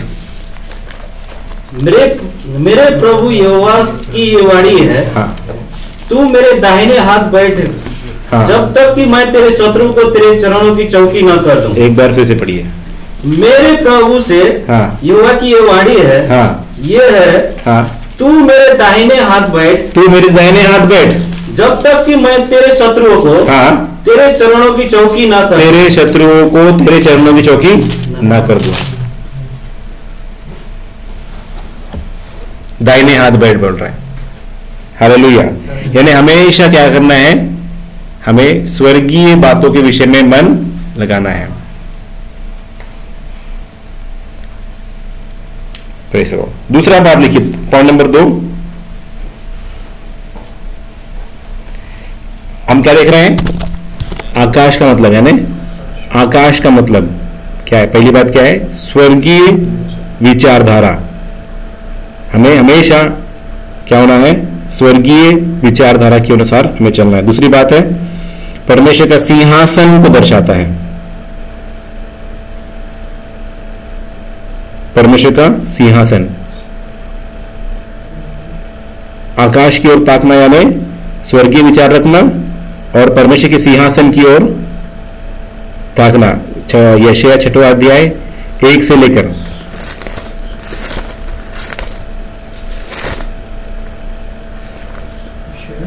6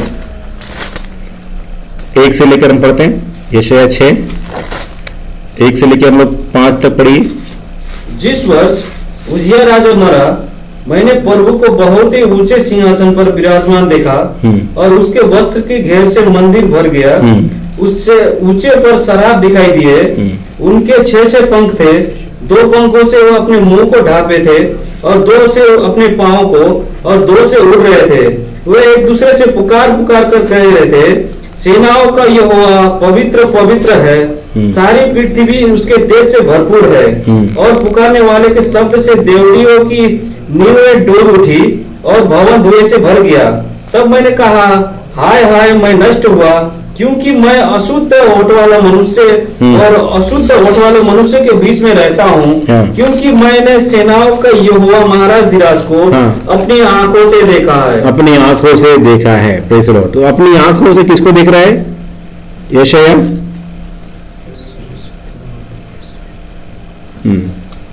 अपनी आंखों से सर्वशक्तिमान परमेश्वर को वो देख रहा है। तो आपको क्या देखना है? जब आप निरंतर स्वर्गीय सिंहासन की ओर देखते रहोगे तो आपको मालूम चलेगा मैं कितना पापी हूं। यानी हमारे अंदर की कमजोरियां, कमी घटियां हमको तुरंत मालूम चलेगी और हम उसे क्या कर सकते हैं? जय पाने के लिए तुरंत प्रार्थना में। देखिए, पतरस जब पानी में गिर गया और डूबने लगा तो क्या किया पतरस ने? पतरस ने अपनी कोशिश नहीं किया। ये नहीं बोला कि मुझे कोई रस्सी फेंको या ट्यूब फेंको, मैं उसको पकड़ता हूं। उसने क्या बोला? हे प्रभु मुझे बचा। क्या किया? और उस चिल्लाया कैसे होगा? वहां पर लिखा है, क्या किया है? हाँ, तो मत्ती 14:30 में लिखा है ना, पर हवाओं को देखकर डर गया और जब डूबने लगा तो चिल्ला कर कहा, एकदम चिल्लाया, हे प्रभु मुझे बचा। और जैसे प्रभु बचाया तो क्या किया? प्रभु यीशु मसीह ने तुरंत अपना हाथ बढ़ाकर उसको थाम लिया। हालेलुया। हाँ, तू गलती किया, तेरे को कौन बोला उधर जाने के लिए? तेरे को कौन बोला उधर करने के लिए? तेरे को कौन बोला उधर जाने के लिए? ऐसा बोला यीशु मसीह ने? नहीं बोला। गलती किया ना, चिल्लाया। ये नहीं बोला पतरस की मेरे को टूट फेंको, मेरे को वायर फेंको कोई पानी। जो पहले पानी पे खड़ा है उसी को पतरस ने पुकारा। गलती हो गया प्रभु मुझे। तो हमने गलती किया तो क्या करना है? तुरंत वहां से बाहर निकलना है। वहां बैठ के एंजॉय नहीं करना। अगर वहां बैठ के एंजॉय करेगा, डूब रहा हूं, अच्छा मैं अभी डूब रहा हूं, तो क्या हो जाएगा? पानी अंदर लेकर जाएगा। हालेलुया। सो यशायाह किसकी ओर देख रहा है? सिंहासन। सिंहासन में कौन बैठा रहेगा? परमेश्वर। परमेश्वर की ओर पुकारते रहो। अंदर से क्या आना है? अंदर से पूरा विलाप और चीखना और चिल्लाना, प्रभु तू मुझे पवित्र कर, प्रभु मुझे आज सहारा दे, प्रभु तू आज मुझे मदद कर। कोई प्रॉब्लम आएगा तो ही आप लोग चिल्लाते हो, समस्या आएगा तो ही हम लोग चिल्लाते हैं। लेकिन हमें निरंतर प्रभु को पुकारते रहना। प्रभु आज मैं नहीं जानता प्रभु मुझे क्या करना है, मैं नहीं जानता प्रभु कैसे चलना है, मुझे अगुवाई कर, मुझे मदद कर। तो अंदर से क्या होना है? अंदर से हो। तो ऐसा करोगे तो तुरंत प्रभु आपका हाथ पकड़ लेगा। सुबह से ही आपका हाथ पकड़कर चला रहा है, रात को सोते तक आपका हाथ, प्रभु मेरा हाथ मत छोड़, प्रभु मेरा हाथ मत छोड़, प्रभु मेरा हाथ मत छोड़। कुछ हो या ना हो, मैं हमेशा तेरा चाहता हूं तू मेरा हाथ पकड़। मैं तेरा हाथ नहीं पकड़ सकता। मैं पकड़ूंगा तो क्या हो जाएगा? हाथ छूट जाएगा। लेकिन तू मेरा हाथ पकड़ेगा तो, जैसे ना डैडी का हाथ, पापा का जो हाथ है, मैं नहीं पकड़ता पापा का हाथ, पापा मेरा हाथ पकड़ता है ताकि मैं किधर भाग के मैं पकड़ूंगा, क्या हो जाएगा? मैं जा सकता हूं, लेकिन वो पकड़ेगा तो मैं कितना ताकत लगाऊंगा तो भी मैं उधर नहीं जाऊंगा। हालेलुया। अभी एक पागल कुत्ता उधर से आ रहा है, पागल कुत्ता उधर से आ रहा है और मैं जा रहा हूं, मेरा हाथ मेरे पापा ने पकड़ा हुआ है, तो क्या बाप छोड़ देगा? हाँ जा कुत्ता है, जा कर छोड़ देगा ऐसा? कुत्ते को छोड़ देगा बाप? नहीं छोड़ेगा। कुत्ता आगे बढ़ा क्या करेगा? उसको पीछे करके वो आगे हो जाएगा।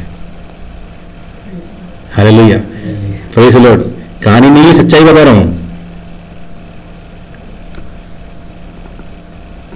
हालेलुया।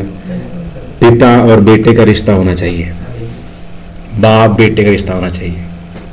क्या जरूरत है, तुमको क्या जरूरत है, तुमको मांगने से पहले वो जानता है तुम्हारा क्या रास्ता, कैसे कैसे खोलना है, किधर लोमड़ी है, किधर कुत्ते है, किधर काटने वाले, किधर शैतान है, सब उसको मालूम है। लेकिन आप बोलेंगे मैं जाऊंगा अपने मन से, गया तो डूब जाएगा। अगर गलती से आपने ऐसा बोले गया और आप डूब गया, तुरंत चिल्लाओ, क्या बोलो, हाँ डैडी, एक बार चलोगे ना बाहर जाके कुछ करते, कुत्ता होता है तो एकदम चिल्ला के बाहर से दौड़ के आते हैं। ऐसे ही पतरस में चिल्लाया, प्रभु ने उसका हाथ पकड़कर क्या किया उसको। पहला बात क्या है, परमेश्वर की ओर स्वर्गीय विचार रखना। दूसरा, परमेश्वर का सिंहासन की ओर ताकते रहना। तीसरा, परमेश्वर का निवास स्थान बनना, आकाश बनना, यानी परमेश्वर का निवास स्थान, to become a temple of God, inhabitation, habitation of God और inhabitation of God, heavenly thoughts, throne of God, habitation of God, यानी परमेश्वर का निवास स्थान बनना। समझ में आ रहा है? पानी पर चलना, जल पर चलना या आकाश की ओर ताकना, क्या अर्थ क्या है? स्वर्गीय बातों पर विचार करना या मन लगाना, परमेश्वर के सिंहासन की ओर ताकते रहना, परमेश्वर का निवास स्थान बनना। ठीक है ना? परमेश्वर का निवास स्थान बनेंगे तो क्या होगा? चौथी पॉइंट, परमेश्वर की उपस्थिति आपके अंदर में होगी। नंबर 4 क्या है? Presence of God. Always carry the presence of God in your life. हम लोग क्या कैरी करते हैं? चिंताएं, टेंशन, फ्रस्ट्रेशन। आज मेरा दिमाग खराब है, आज मेरा मूड अच्छा नहीं है। हम लोग क्या है, मूड के साथ चलते हैं। मूड का एलिवेटर है ना, मूड अच्छा रहेगा तो ऊपर रहेगा, मूड खराब है तो नीचे आएगा।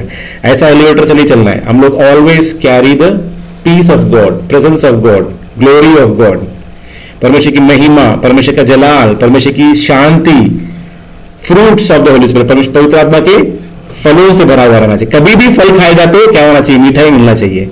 आप शाम को खाएगा तो आम कट्ठा रहता है क्या? आम का पेड़ में, अगर आप आम का पेड़ में जाओगे, रात को 2 बजे खाओगे तो कैसा है? मीठा है। दिन में खाओगे तो भी मीठा है, शाम को खाओगे तो भी मीठा है। तो आपका मूड कैसा होना चाहिए? चाहे सुबह है, चाहे दिन को हो, चाहे रात को, चाहे शाम को, कैसा होना चाहिए? हाँ, तो दीपमाला का मूड क्या होता है? शाम को ऐसा आएगी, ऑफिस से आएगी तो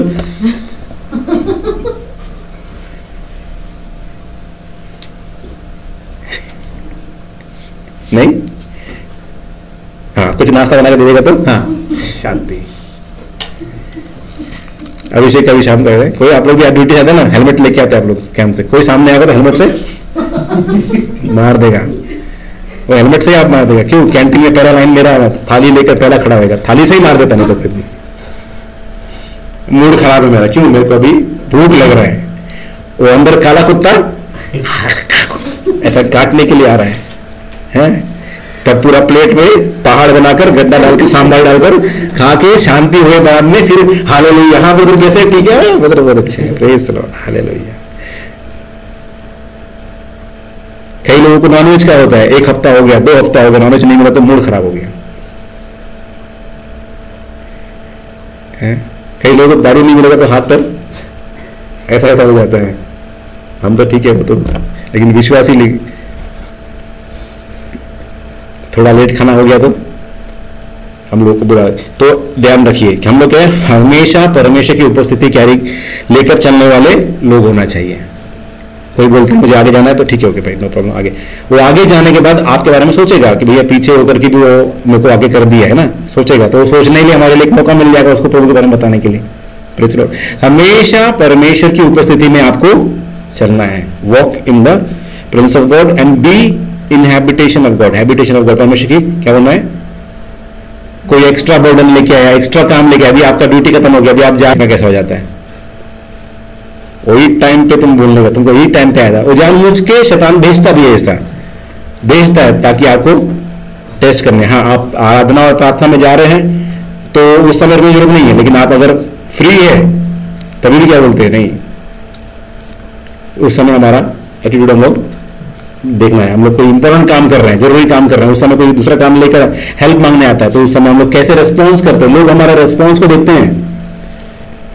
शैतान हमारे रेस्पॉन्स को देखता है, क्या ये परमेश्वर का निवास स्थान है, क्या इसमें परमेश्वर की उपस्थिति है, क्या इसके ऊपर एक्स्ट्रा प्रेशर डालेगा तो कैसा रेस्पॉन्स करता है। वो अंदर से काला कुत्ता बाहर आता है कि नहीं आता है। वो काले कुत्ते को बांध के रखना है, जैसे ही कोई आया वो काला कुत्ता भोगने से बोला कम अंदर ही है ना कुत्ता, किधर है वो, अंदर ही है, खाना नहीं मिलेगा, हाँ कोई बात नहीं, मुश्किल नहीं है। हम लोग क्या करते गंज के पास ही बैठ जाएंगे जाके, हाँ पूरा डाल पतीले के पास ही बैठ जाएगा, पूरा बचेगा, फिर मैं तैयार है।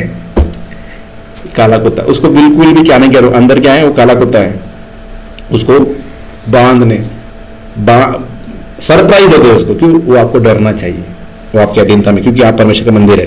और 5वां पॉइंट, परमेश्वर का शरण स्थान क्या बनना है, क्या है, परमेश्वर का शरण स्थान की ओर देखना, रेस्टिंग प्लेस ऑफ गॉड। आकाश क्या है, रेस्टिंग प्लेस ऑफ गॉड, ठीक है ना। परमेश्वर कहां पे विश्राम करता है, हमारे हृदय में। सच्ची आराधना जब हम करते हैं, परमेश्वर हमारे साथ आकर वो क्या करता है, विश्राम करना है। क्या कहा यीशु मसीह ने प्रकट वाक्य 2 का, रेवलेशन प्रकाशित वाक्य 2 अध्याय 2 अध्याय नहीं, एक मिनट, 3 अध्याय पढ़िए, सॉरी, प्रकाशित वाक्य 3 अध्याय 20 पढ़िएगा।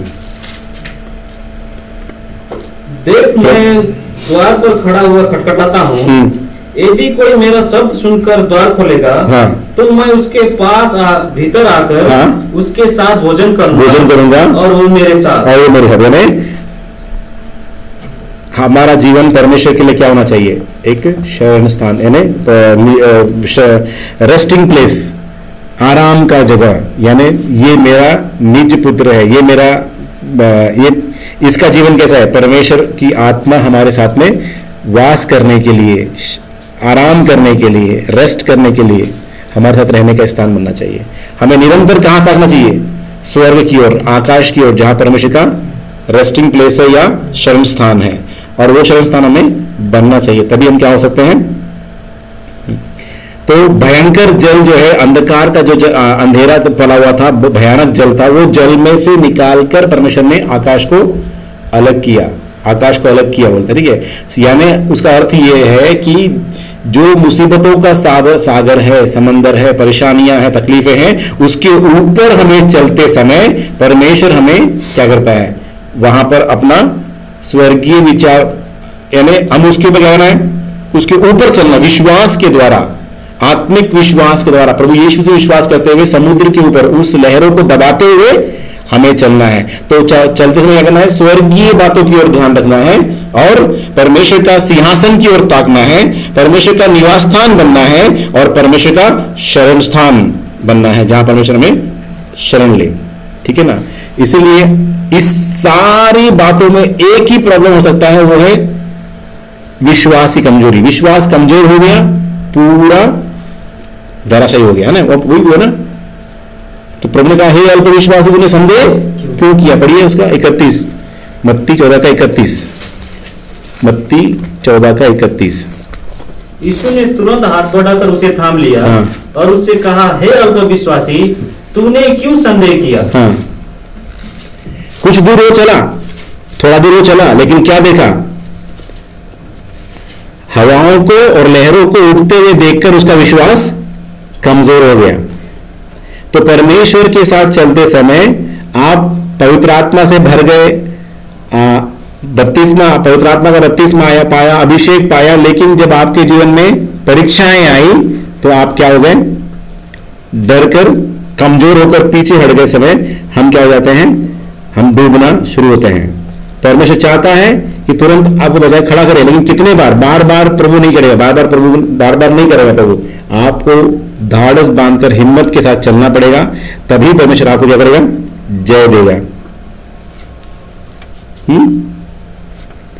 तो इसके बाद ही चेले क्या करने लगे, यीशु मसीह को पैर पानी पर चलते हुए देखने के बाद में उनका विश्वास और बढ़ गया, अधिकार से सेवा करने के शुरू कर दिए। तो इसका मतलब ये है कि आप जब जब लड़ाई करके जय पाते हो विषय के ऊपर, तब आपका जीवन क्या हो जाता है, आपके जीवन में आपको नया अधिकार, नई बढ़ोतरी, आत्मिक उन्नति, आत्मिक सामर्थ, आत्मिक बल, आत्मिक जय मिलता है और आपका विचार और भी आगे बढ़ जाता है, यानी आपकी सोच बढ़ जाती है कि किधर भी जाऊंगा तो प्रभु मेरे साथ है। कलाम में लिखा ना, वचन कहता है प्रभु वो तुम्हारे साथ साथ रहेगा। आत्मा क्या लिखा है, यूहन्ना 14:16 और 17, यूहन्ना 14 का 16 और 17।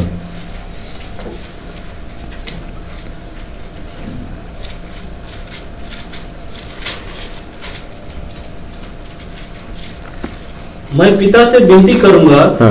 और वो तुम्हें एक और सहायक देगा, कि एक और क्या देगा, सहायक देगा, कि वो सर्वदा तुम्हारे साथ रहे, अर्थात सत्य के आत्मा, जिसे संसार ग्रहण नहीं कर सकता, हाँ। क्योंकि वो उनसे देखता है, हाँ। और न उसे जानता है, तुम उसे जानते हो, हाँ। क्योंकि वो तुम्हारे साथ रहता है, हाँ। और वो तुम में होगा, हाँ।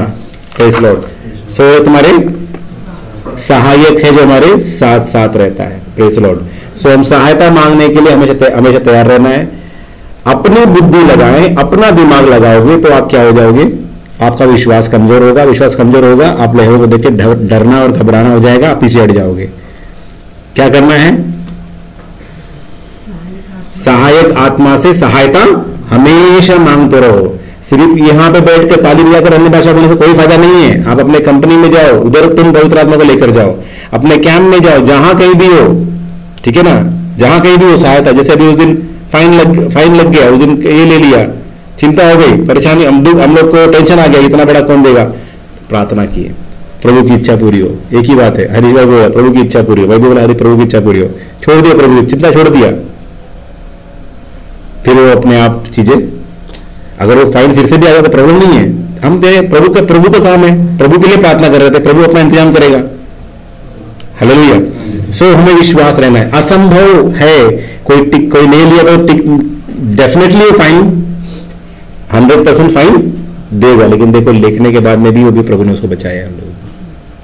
लेकिन इसका मतलब ये नहीं कि आप बैठ के वहां पे आराम करो, दोनों गले में हाथ डाल के घूमते रहो, कोई नहीं। ऐसे करने से नहीं, आप प्रार्थना कर रहे थे इसलिए प्रभु ने आपको बचाया है। सोच हमारा रहना चाहिए, ठीक है। सो समझ में आया आप लोगों को भी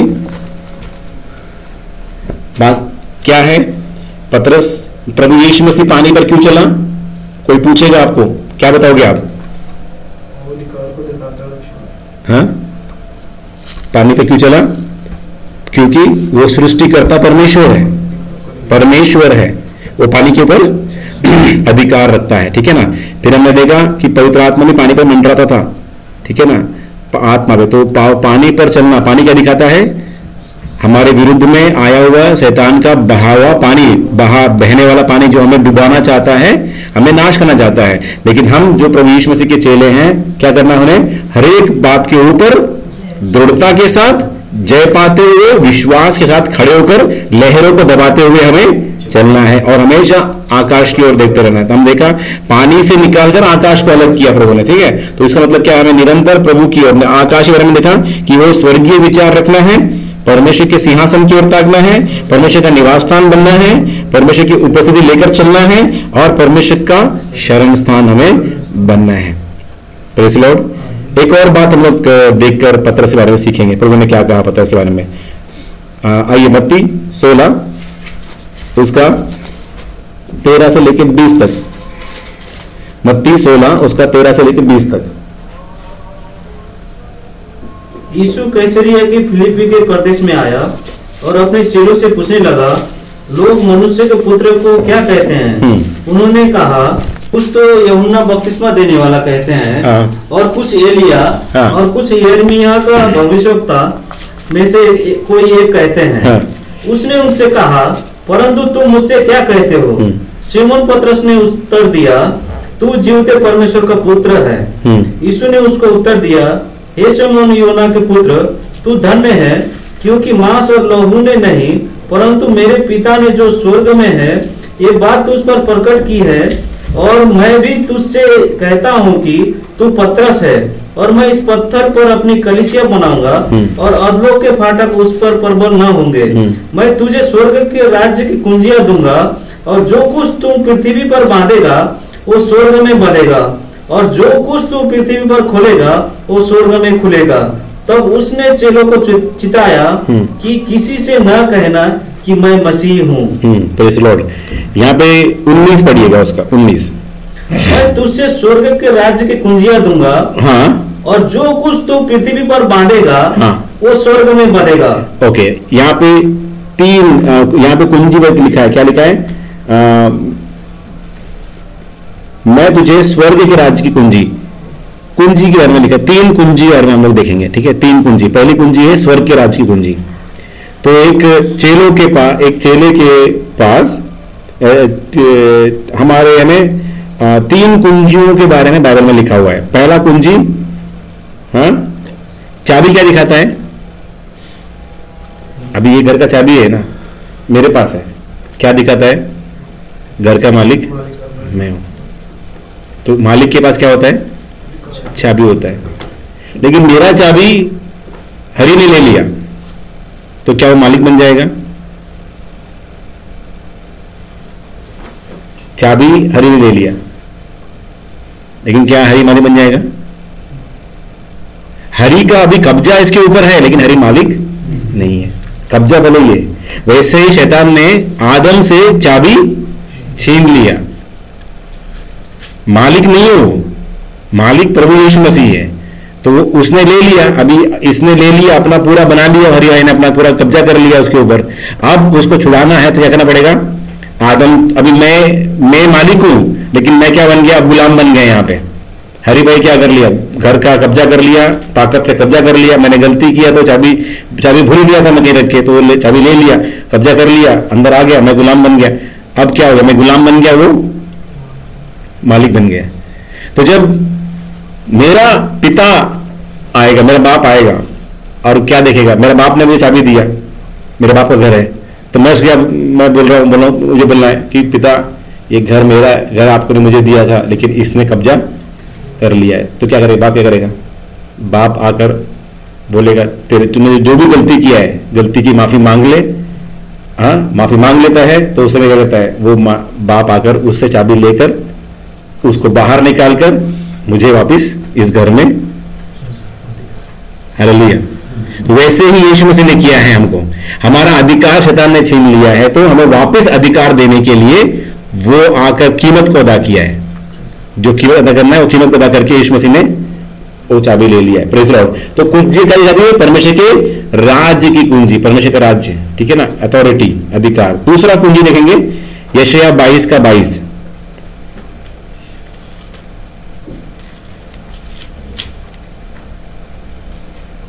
तीन कुंजी हम देख रहे हैं। पहला कुंजी देख रहे हैं परमेश्वर के राज्य की कुंजी। दूसरा, मैं दाऊद के घराने की कुंजी, हाँ, उसके कंधे पर रखूंगा, हाँ, और वो खोलेगा, हाँ, और कोई बंद न कर सकेगा, हाँ, वो बंद करेगा, हाँ, और कोई खोल ना सकेगा। हाँ, प्रेज़ लॉर्ड। दाऊद के घराने की कुंजी, दाऊद की घराने की कुंजी, वो भी किसके पास है? यीशु मसीह के पास है। स्वर्ग के राज्य कुंजी भी किसके पास है? यीशु मसीह के पास है। उसी कुंजी में लिख लीजिएगा प्रकाशित वाक्य 3 का 7, प्रकाशित वाक्य 3 अध्याय 7 वचन।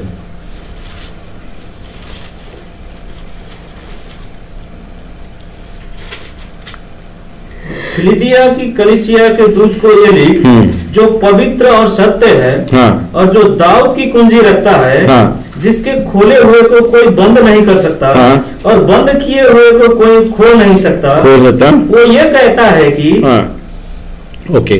तो यहाँ पे क्या लिखा है? दाऊद के घराने की कुंजी। तीसरा कुंजी हम देखेंगे प्रकाशित वाक्य 1 का 18। मैं मर गया था, प्रकाशित वाक्य रेवलेशन 1:18। हाँ, मैं मर गया था और अब देख मैं जीवता हूँ, हाँ, और मृत्यु और अधोलोक की कुंजियां मेरे ही पास है। मृत्यु और अधोलोक की कुंजियां मेरे ही पास है। Praise the Lord. तीसरी कुंजी कौन सी है? मृत्यु और अधोलोक की कुंजी मेरे पास है। तो प्रभु के पास क्या है? Death and heads. तो यीशु मसीह के पास कुंजी क्या है? किंगडम ऑफ गॉड, परमेश्वर के राज्य की कुंजी। फिर house of David, keys of the house of David. Okay, और तीसरी मृत्यु और अधोलोक की कुंजी है। 3, ठीक है। चाबी क्या दिखाता है? अधिकार। तो सेवा कैसे करना है?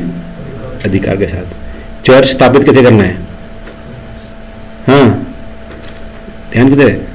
लिखने में ध्यान दो तो समझने में ध्यान में रखो। कैसे करना है? ईंट और पत्थर से या पूजा करके, जमीन को पूजा करके नहीं। चर्च का स्थापना विद अथॉरिटी होता है, अधिकार से होता है। क्योंकि ये संसार के किसके वश में? संसार शैतान के वश में। शैतान को हराकर वहां पे चर्च का स्थापना किया जाता है, ठीक है ना। तो अधिकार कहां से मिलता है? फिर से पढ़ लीजिए लूका 24:49।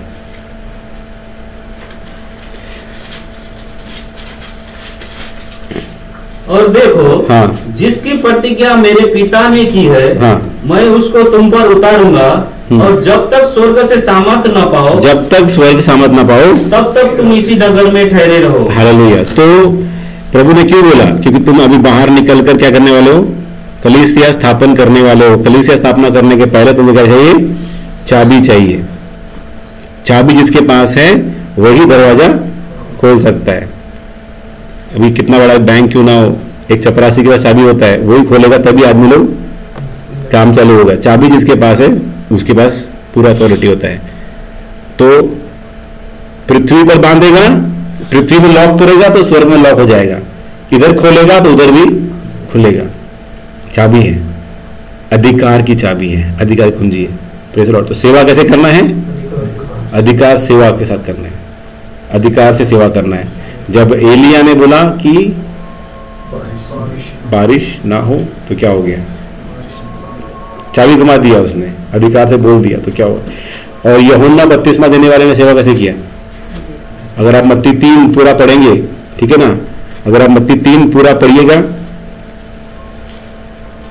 उसका 7 और 8 पढ़ लेना।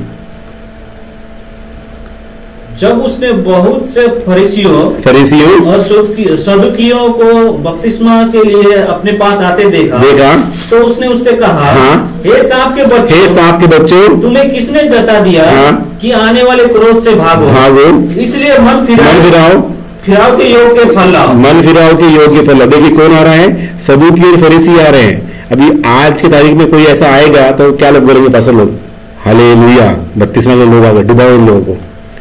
लेकिन वो क्या बोल रहा है? परख लिया, पहचान लिया, उसने अधिकार से पहचान लिया कि ये लोग गड़बड़ करने आने वाले हैं, सिर्फ डूब के निकलने वाले हैं, कुछ गड़बड़ करेंगे यहाँ पे।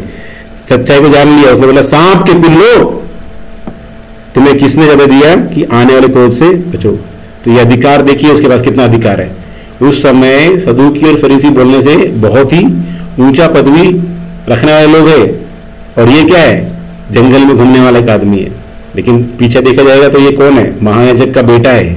महायाजक बनने का उसका अधिकार है, वो अधिकार को छोड़कर जंगल में आए। आप आज बाप पास्टर रहेगा तो बेटा क्यों नहीं बनेगा?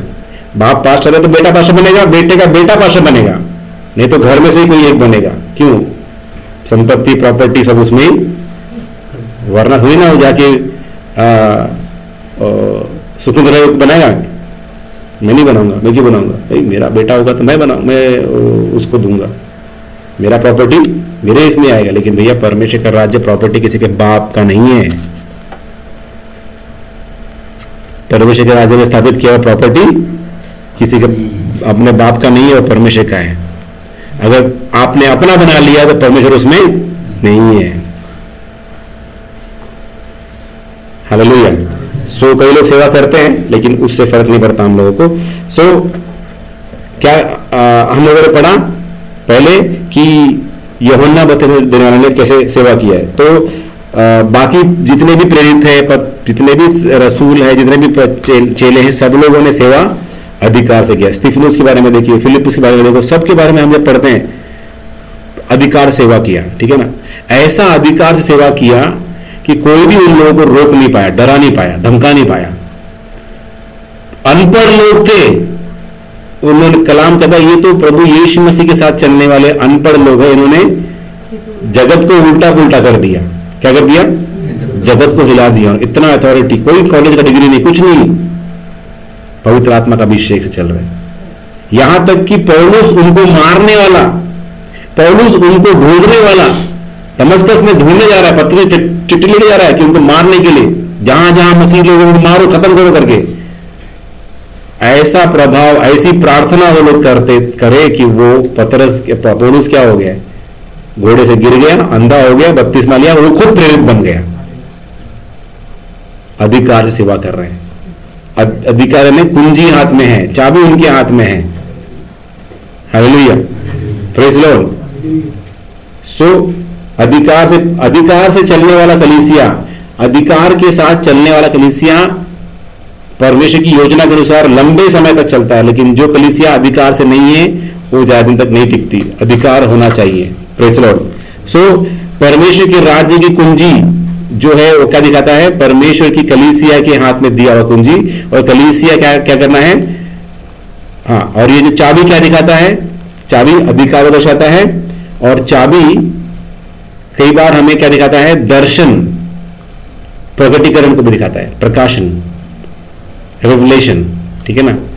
तो जो कोई प्रभु के साथ चलता है, क्या करना है? स्वर्गीय दर्शन को पाने के लिए वो अधिकार की कुंजी अपने पास रखना है।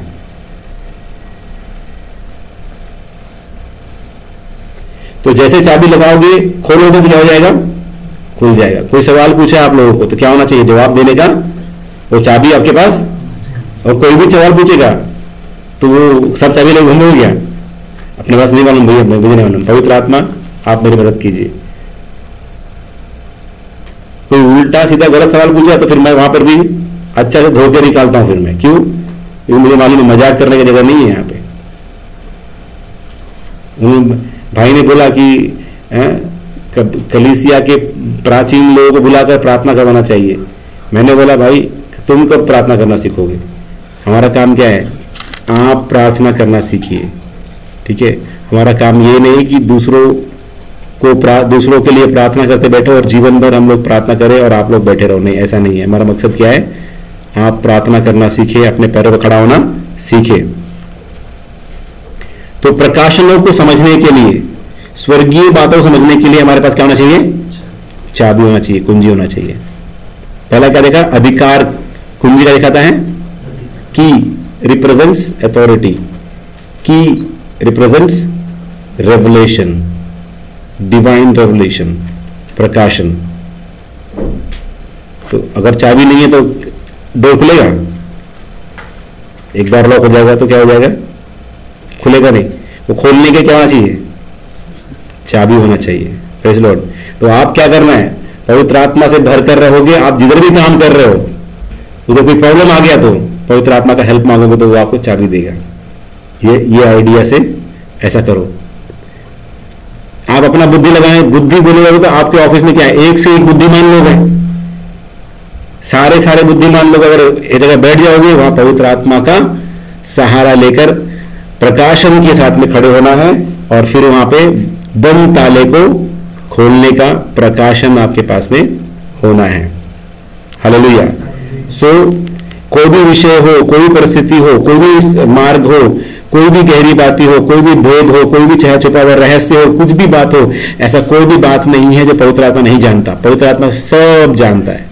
इवन आपका फैक्ट्री में मशीन कैसा है, क्या है, कौन सा स्पेयर पार्ट कहां रखा हुआ है, सब बातें पवित्र आत्मा जानता है। हर जगह वो उपस्थित है, हर जगह वो सब कुछ जाए। तो उसका मार्ग जानना है तो क्या करना है? नीति वचन 3:5।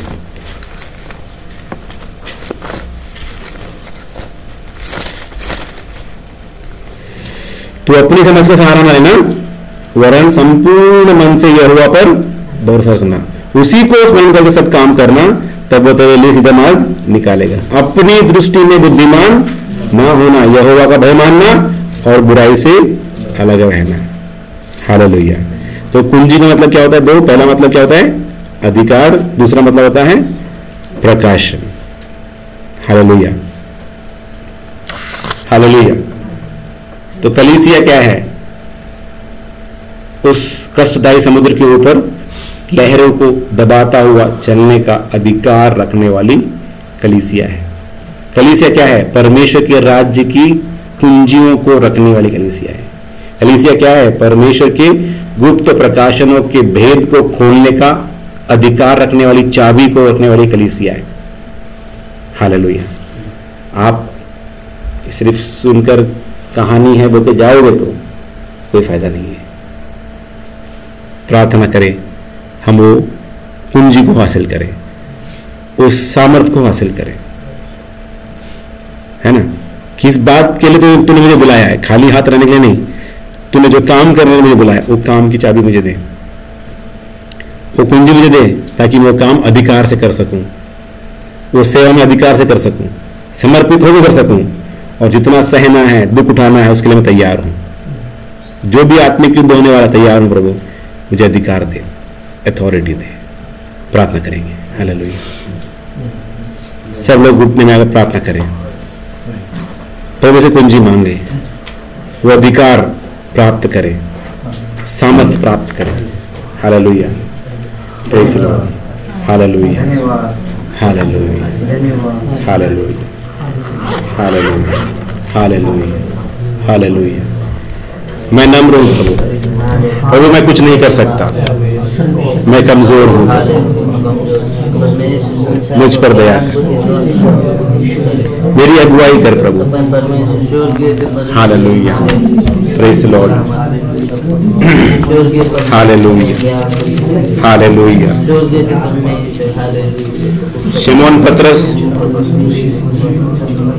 शिमोन का शब्द है सुनने वाला, परमेश्वर की आवाज सुनने वाला। कैफा पतरस, हालेलुया, वो मजबूत पत्थर है जो जिस पे गिरेगा वो टुकड़े टुकड़े हो जाएगा। Hallelujah. Praise the Lord. Hallelujah. Hallelujah. Hallelujah. वही पतरस पानी पे चलता है। कलीसिया को आज वो कहता है तुम अधिकार पाकर समुद्र, कष्टदायी समुद्र के ऊपर चलो। हालेलुया। हालेलुया। जहां सेवा नहीं है वहां जाकर सेवा हमें खड़ा करना है, अधिकार की कुंजी को प्राप्त करना है। समय आ चुका है कि मैं अधिकार को प्राप्त करना है, स्वर्गीय प्रकाशन को देखना है, स्वर्गीय भेद को देखना है, सच्चाई को समझना है, गहराई की समझना है, गुप्त बातें समझना है। प्रकाशन चाहिए, भेद की बातों को समझना है, प्रकाशन चाहिए। हालेलुया। हमारे एक जन प्रार्थना करें, प्रभु से वो प्रकाशन को मांगे। हालेलुया। उस सामर्थ को मांगे। हालेलुया। स्वर्गीय विचार के अनुसार चलें, परमेश्वर का सिंहासन की ओर ताकते रहें, परमेश्वर का निवास स्थान बने, परमेश्वर की उपस्थिति हमारे जीवन में बनने पाए, परमेश्वर का शरण स्थान आपके जीवन में स्थापित होने पाए। हालेलुया। Praise the Lord. भयंकर समुद्र है, भयंकर सागर है, बड़ा भयानक सागर है। ना घबराए ना डरे, प्रभु हमारे साथ है, प्रभु हमारे साथ है। असंभव को संभव करने वाला परमेश्वर हमारे साथ है। Hallelujah. Thank you Jesus, thank you Jesus. जय का जोर है, खुशी का शोर है, भक्तों के डेरे में नित नया गीत है। महिमा का राजा, सेनाओं का यहोवा, सुरक्षा उनकी सदा। महिमा का राजा, सेनाओं का यहोवा, सुरक्षा उनकी सदा। भयानक समुद्र, मिस्र की सेना, चारों ओर गिरते हुए, शंका न कर आगे पीछे, डराने के समय में। भयानक समुद्र, मिस्र की सेना, चारों ओर घेरते हुए, धमकाते हुए, आगे पीछे, डराने के समय में। जय का जोर है, खुशी का शोर है, भक्तों के डेरे में नित नया गीत है। महिमा का राजा सेनाओं का यहोवा, सुरक्षा उनकी सदा। महिमा का राजा सेनाओं का यहोवा, सुरक्षा उनकी सदा। धन्यवाद। तुझे आस न लगेगी, बाढ़ न डूबाएगी, आगे बीच में चलते यीशु, जीवन में चला है वो। आपके बीच नाश न लगेगी, बाढ़ न डूबाएगी, आपके बीच में साथ है यीशु, जिन पर भी चला है वो। जय का जोर है, खुशी का शोर है, भक्तों के डेरे में नित नया गीत है। महिमा का राजा सेनाओं का यहोवा, सुरक्षा उनकी सदा। महिमा का राजा सेनाओं का यहोवा, सुरक्षा। धन्यवाद करें प्रभु का, अपने हाथ रखने वाले करें परमेश्वर का। Praise Lord, praise Lord, praise Lord, praise Lord. Hallelujah, hallelujah, hallelujah, hallelujah, hallelujah.